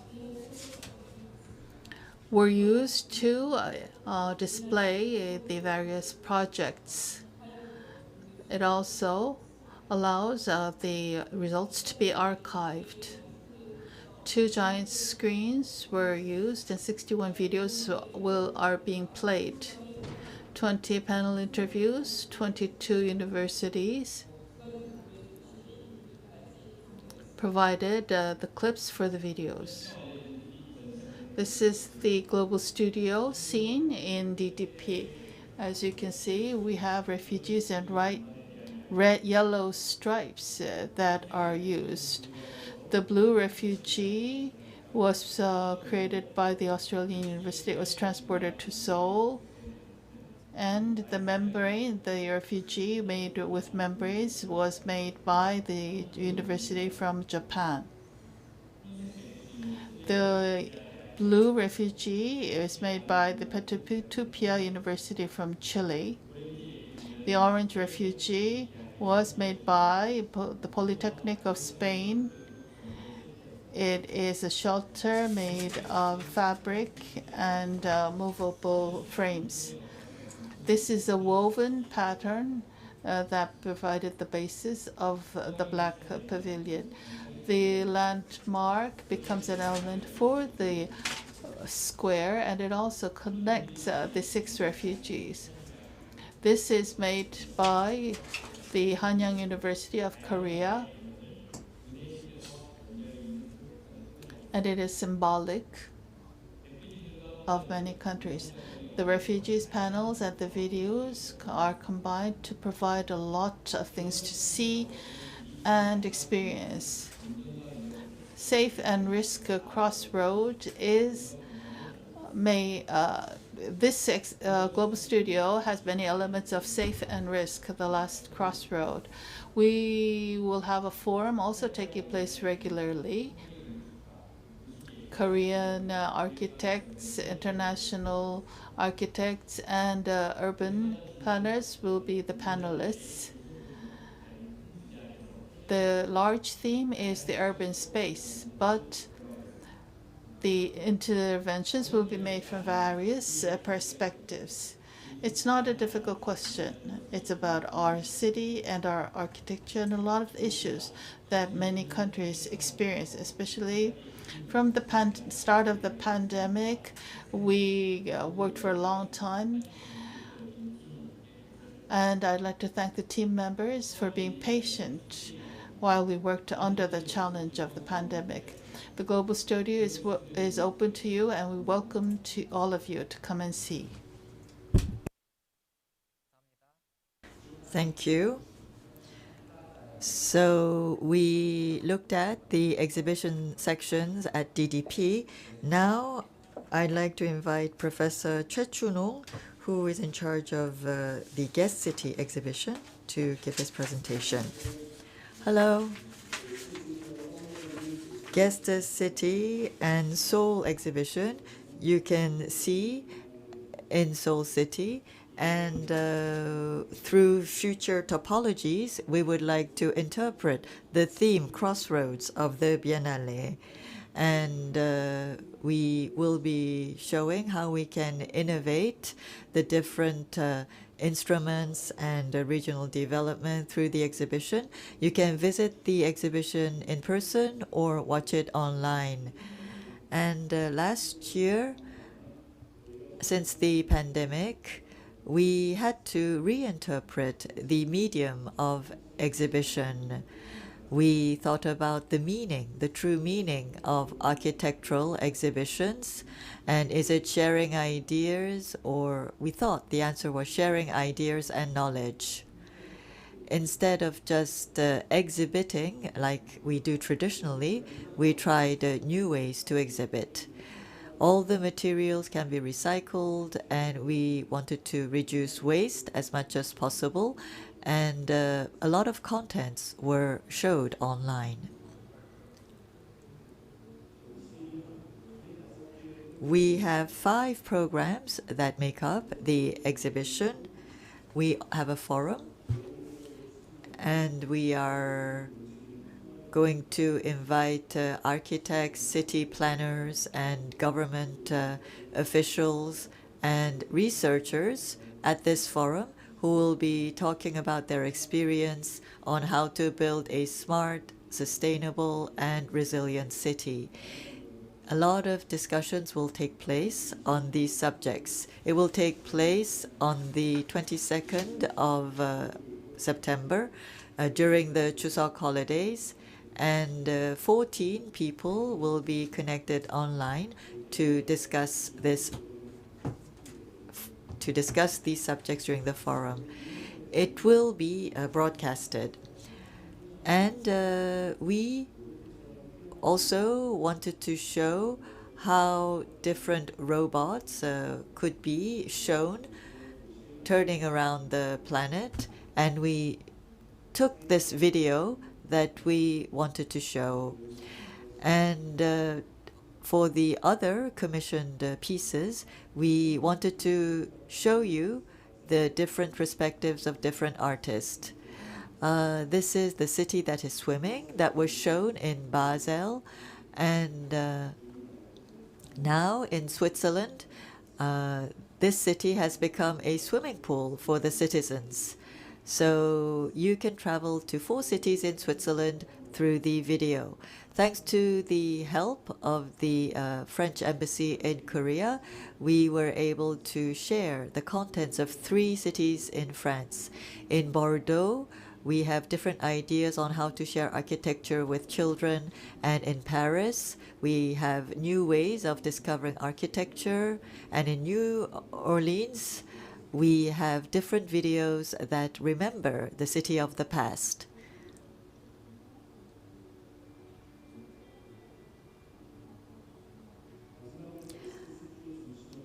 At the Guest City exhibition, we have invited cities that we usually invited since our first edition: Amsterdam, Rome, Barcelona, Greece, Bilbao, Berlin will design their own pavilions for the exhibition.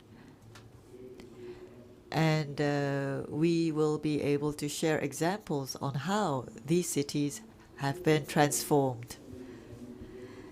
The future city that we imagine through our exhibition, we would like to mix the heritage and modern, the natural and the artificial, the craft and digital together. Our cities are already a very complex universe, and climate change that is accelerating is no longer something that touches some parts of the world. It has become our reality everywhere. I hope that many of you will be visiting our exhibition. Thank you very much. Thank you. Now, curators of the Seoul exhibition, Mr. Chun Jin-ong and Ms. Choi Yoon-hee from Bari.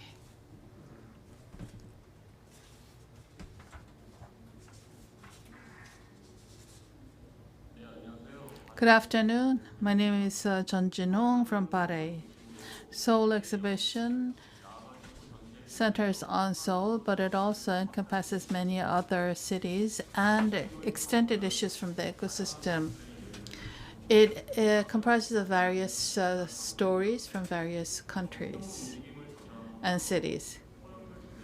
As you can see, it's about the future of the city in a hyper-connected age, and we want to imagine how the future of Seoul will look like. We also look at what the role of the nature and environment for resilient city building.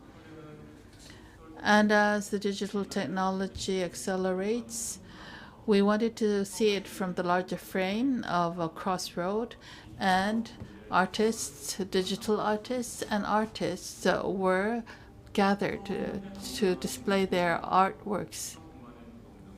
We looked at the waterfront areas and the issues on those areas, the Green New Deal, the smart mobility related policies, smart city, and COVID-19 related research projects are also part of the exhibition. This also focuses on mobility within the urban system, and it depicts how busy the movement is in the city. And this is a module, architecture blocks made up of bits and pieces, with nine oval shapes. We look at how Seoul is preparing for the future. I'm sorry, the sound has problems. We are not getting the sound that's good enough to interpret. Drone robots become part of the storytelling. We also utilize digital media, and we focus the perspective in one point. This is a manual that talks about life in Seoul.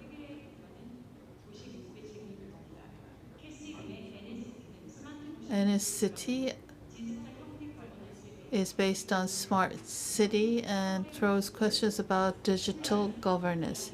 It simulates Seoul and invites the viewers into the future. On Saturday next week, we will be having an event that focuses on the current issues. Artists will be displaying their work online as well. Thank you. Thank you. So we reviewed the Guest City exhibition and the Seoul exhibition. Let's move on to Seoul complex. From Pua France, could you explain your live projects exhibition?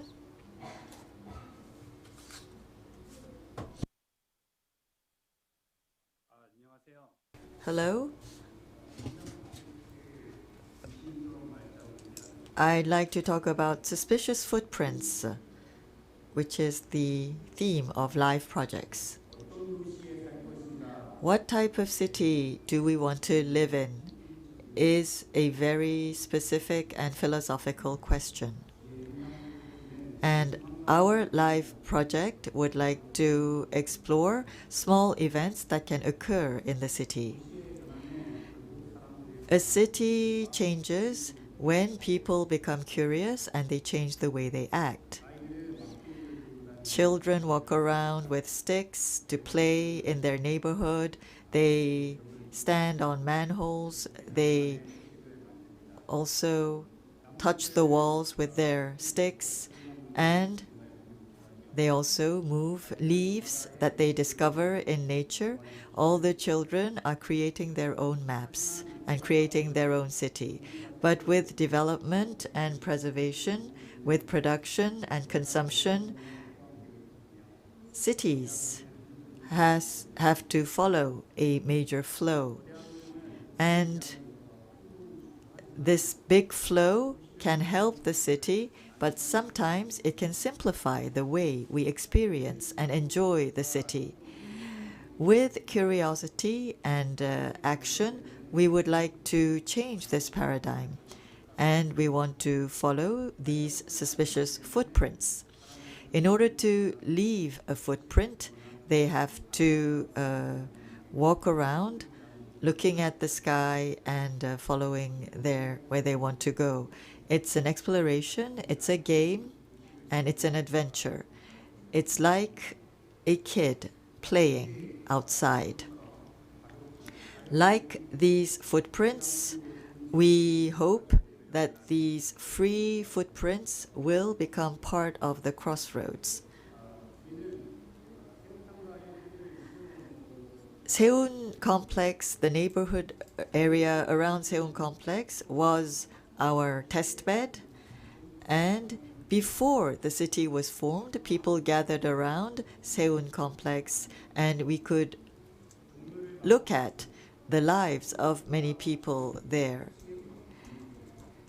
We have buildings around the Cheonggae area and near the Jongmyo area, and we can see many modern buildings mixed with old houses. And to the question, what city do we want to live in? I think looking at this area can provide us with an answer. We invited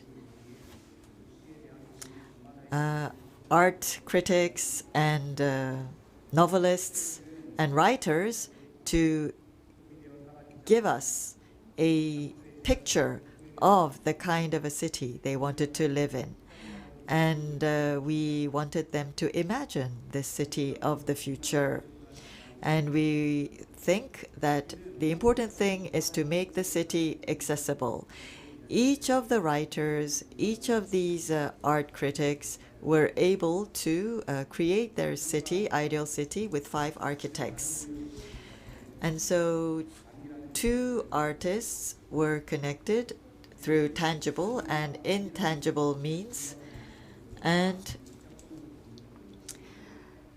we were able to start with the unit, and 5 imagined possibilities were transformed into 5 installations, and we were able to imagine a new city inside these displays. And we don't want our exhibition to be too easy to understand. We want people to look at our exhibition and start to think and reflect, because we think that the image of a city can be many, since there are many people living in the city, and we want people to see possibilities in the city that they live in. We hope that Seoul citizens will leave their own footprints by looking at our exhibition, and we hope that they will be able to discover new things through the exhibit. Thank you.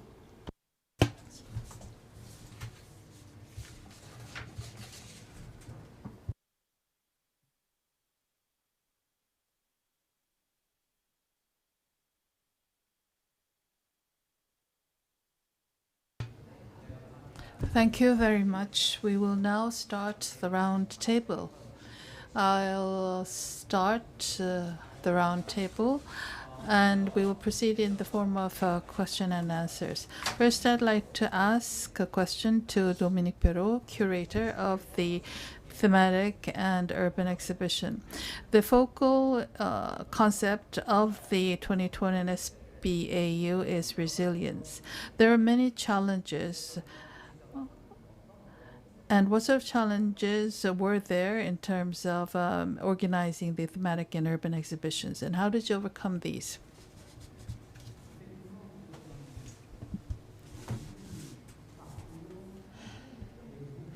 It was a long journey, and we were faced with many limitations. However, we started to work from 2020, and that's why there were so many obstacles. But we're quite fortunate compared to the Venice Biennale, because Venice Biennale started to work on it 6 months before the Biennale. So they had more challenges. But we started our work as soon as the last Biennale, Seoul Biennale, was over. So for us, we could tackle more specific issues. Sometimes the elements were opportunities rather than restrictions. Many curators who took part in the Biennale made full use of their sensibility, and they made use of the various spaces. They were fully engaged in my plans, and they further developed the concept that I presented. What they all did were mutually complementary. It was not contradictory. So we were able to open the possibility of bringing everything together into one. Resilience and pandemics can be linked in many ways. I am a director general of the Biennale, and I worked for many months with other commissioners. We had a lot of exchanges because we were responsible for building a single project together. And that is something that was very important. And I hope we have further opportunities, even after the Biennale, perhaps next year, to talk more about this. Perhaps next year we can have a large conference where all the relevant people can come together and talk about how open the Biennale is for everyone and how large a scale it is as a building project. There is another question, but I'll move on to the next curators. Like the thematic exhibition and city exposition, the global studio, you selected your exhibitions through the open call. What was your criteria? Global Studio contacted 80 universities, and we selected 40 universities out of 80. And we had many universities that had participated in our last Biennale, the second one, amongst the universities. And last year, we worked on 22 universities. Call for proposal was accepted for the building of refuge. And we had a lot of criteria that we applied during our selection. We looked at how resilience was interpreted, and we looked at the installation quality. And since the universities were participating, we looked at the research quality. And since we had universities from different regions, we looked at how they were interpreting their regional specific characteristics. So did you say 80? You had 80 universities participating, and it must have been hard to communicate with these universities during the pandemic. So did you have some unexpected challenges that happened? And how did you resolve these unexpected challenges? Global Studio traditionally invites students to install their pieces in the pavilions on site. But because of the pandemic, the students were unable to come to Korea to make their installations. And so we had to provide a very detailed guideline to the universities, and they made the installations following our guidelines and made a video of the installation so that we could make it in Korea as they told us to. And universities also, because of the pandemic last year, had done many classes online. And so discussions and classes had been carried out online already. So I think that was a plus for us too. Thank you. Next, the curator of the Guest Cities exhibition, Professor Choi Chun-ho. As you heard earlier, the exhibitions in the DDP sections were selected through competition by open call.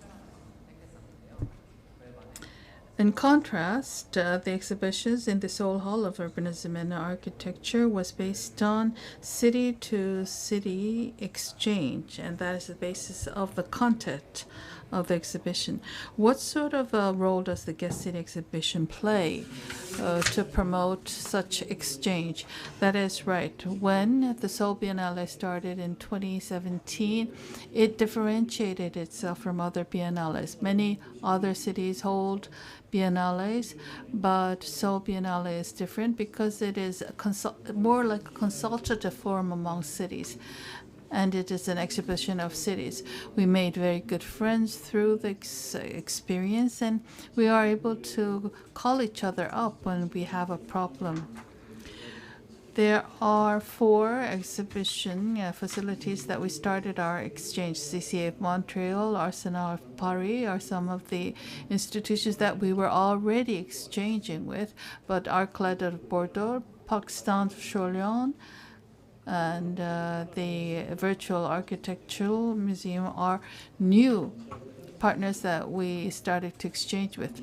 It's not a biennale with a one-off exchange.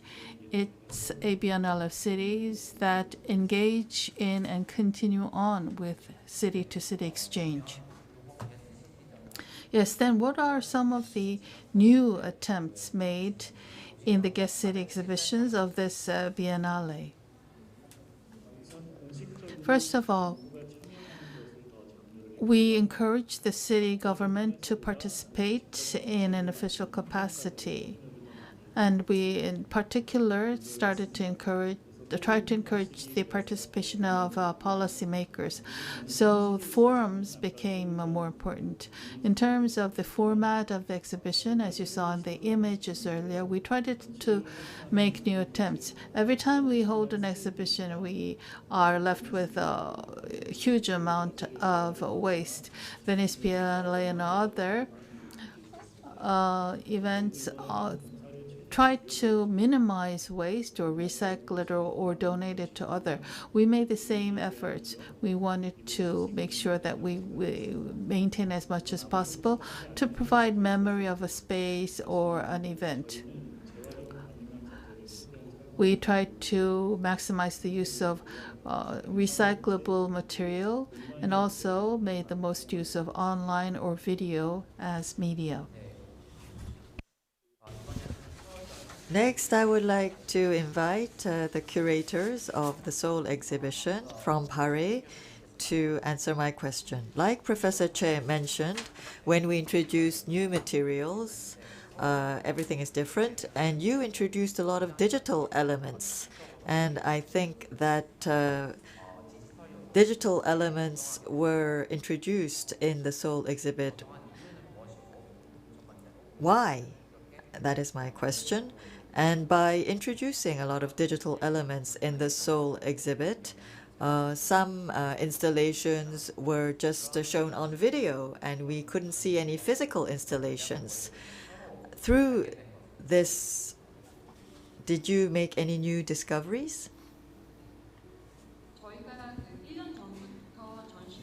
We were preparing for the exhibition 1 year ago, and we expected the pandemic to continue for over a year, and we had expected many non-Koreans to be unable to come into Korea. So they sent us a lot of graphics and videos to us, and we knew that this would happen. And we had a lot of contents, and we knew that we could not show all of these contents in the exhibition space. There were too much. We had too many contents.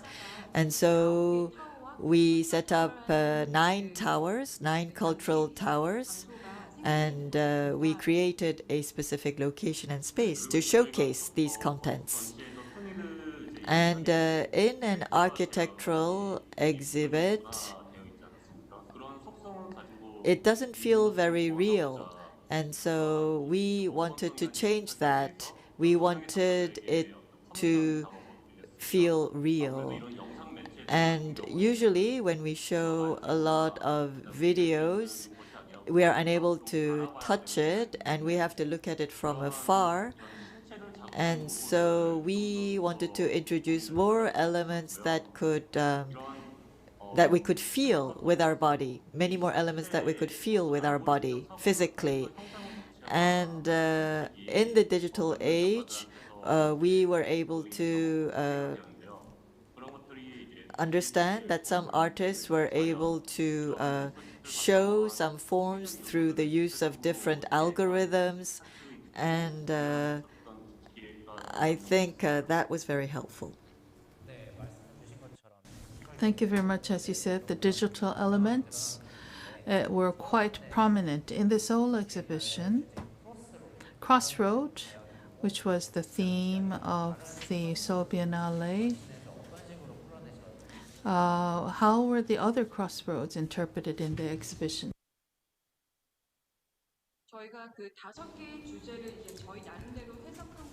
We tried to interpret the 5 themes, and we wanted to talk about the social changes, the fact that there were demographic changes, and we needed more daycare centers for children.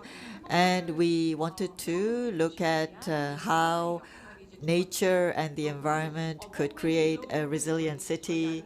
And for above and below, we wanted to focus on traffic and smart mobility and look at these 2 themes through another lens.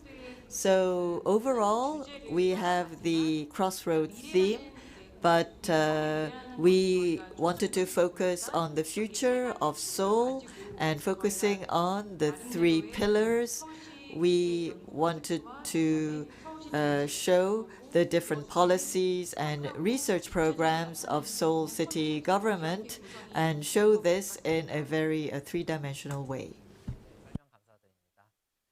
Thank you very much for that explanation. Now, the curators of Puhaha Friends, who were the curators for the live project. I'd like to ask a question. The live project had the venue of Seoul Sangha, a commercial district, and that was quite different. It gave you an opportunity to really get deep into the urban structure. It also feels independent because physically it's quite distant from the other exhibitions. How is it related to resilience, which is the theme of SBAU 2021?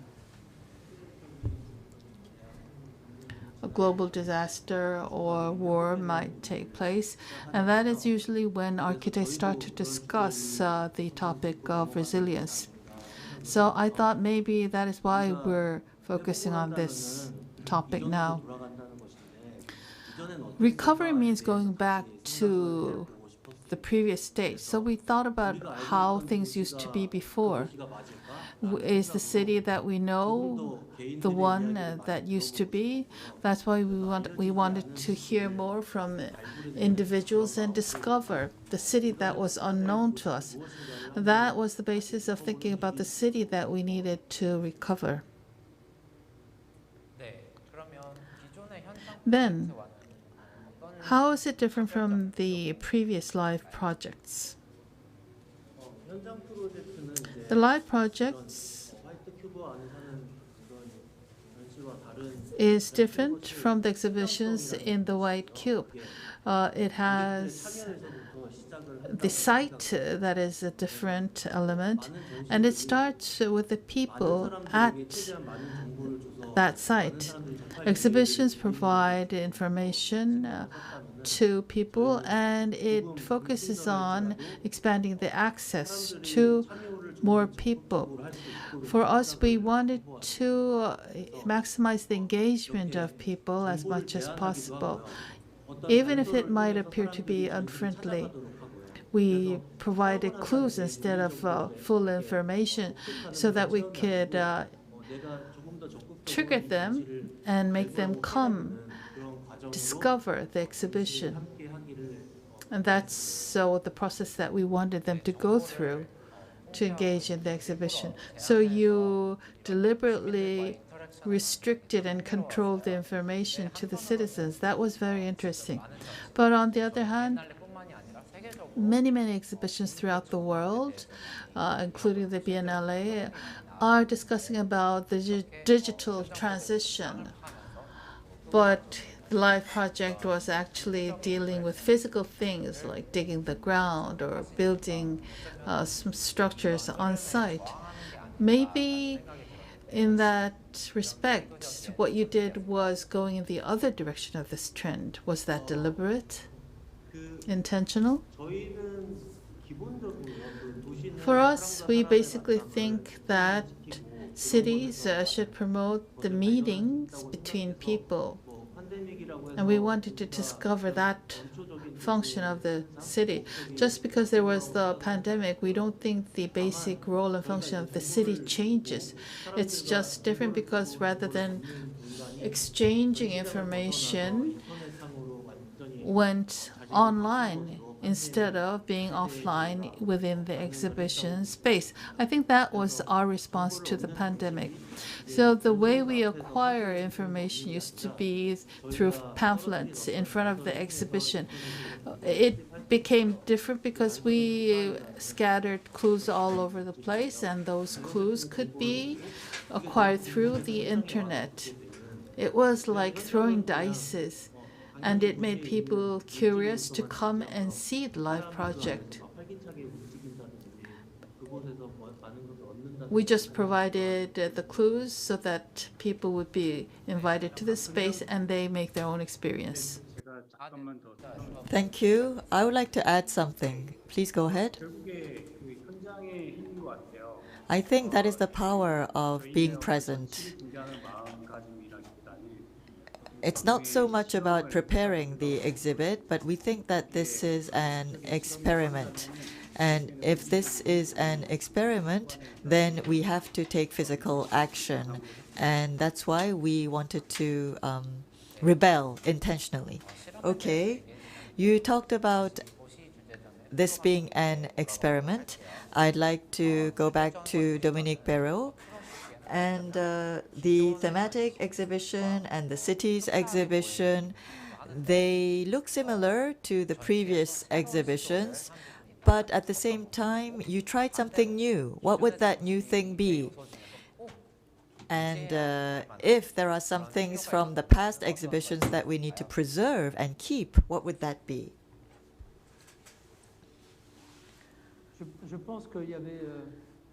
I think that We were asked to go into two directions by the Seoul city government, and I also proposed these two directions.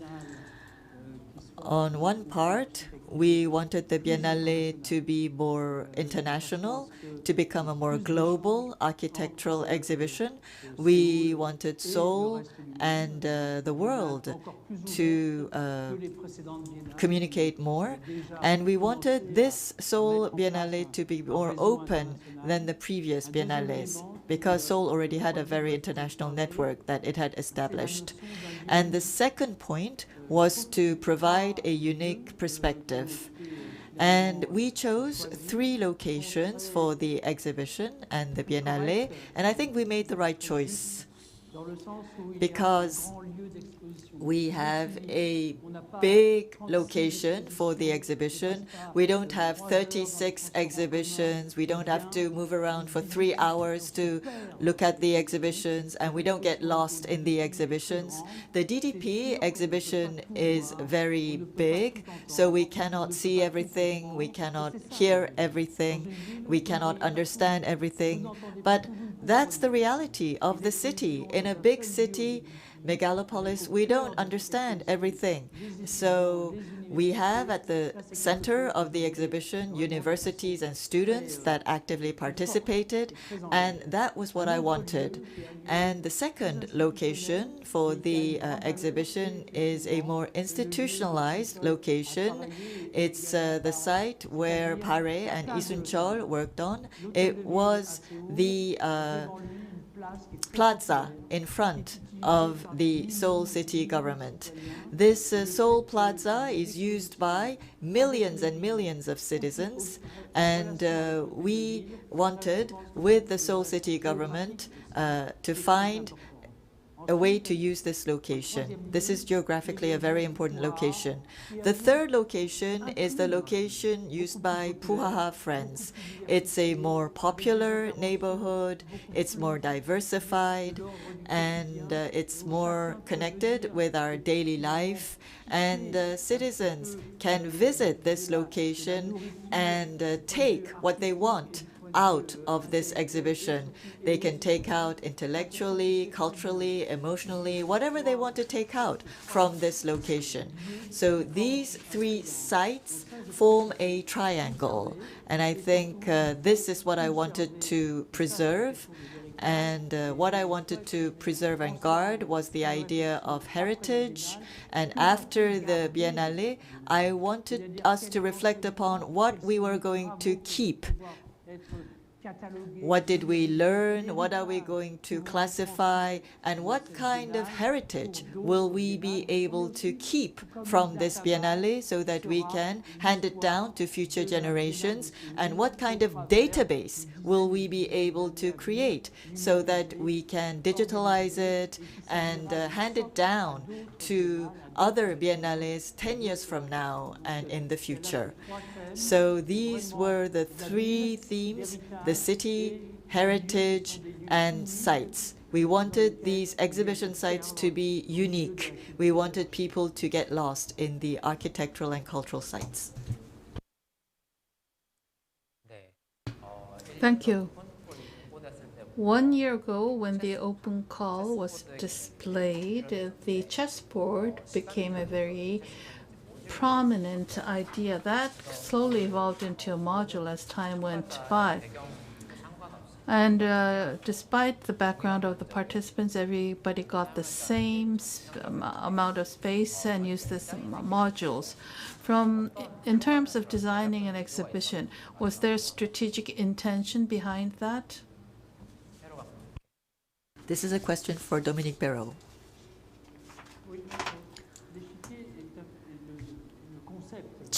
The chessboard is the concept. It's a geometrical thought.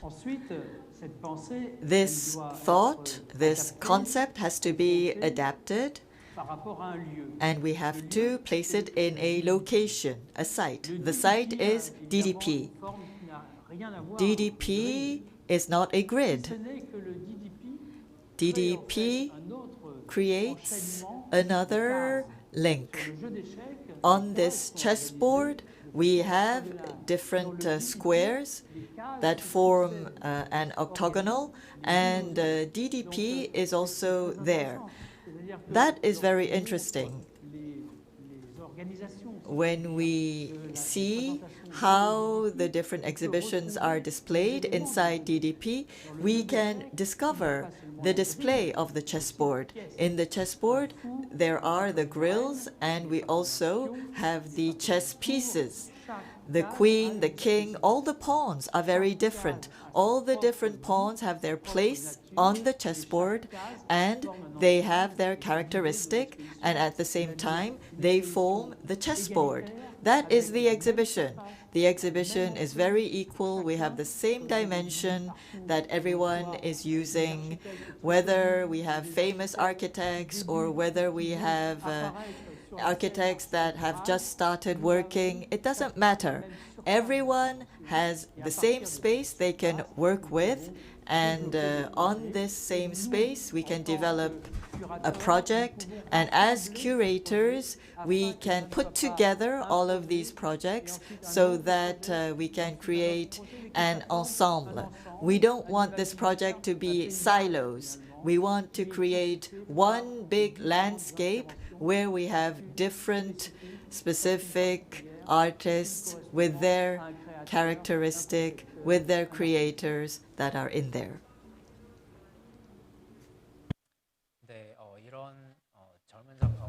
Yes, we had young artists and old artists, famous artists, not so famous artists, and we provided equal opportunity to all of them.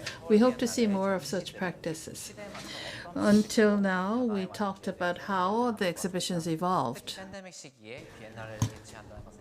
Organizing a Biennale during the pandemic must have been a very dynamic challenge. Today's discussions helped us identify the different challenges and solutions that we faced during the pandemic, and I think it was very interesting. The Biennale is a platform on which we can educate and enlighten the public by sharing knowledge.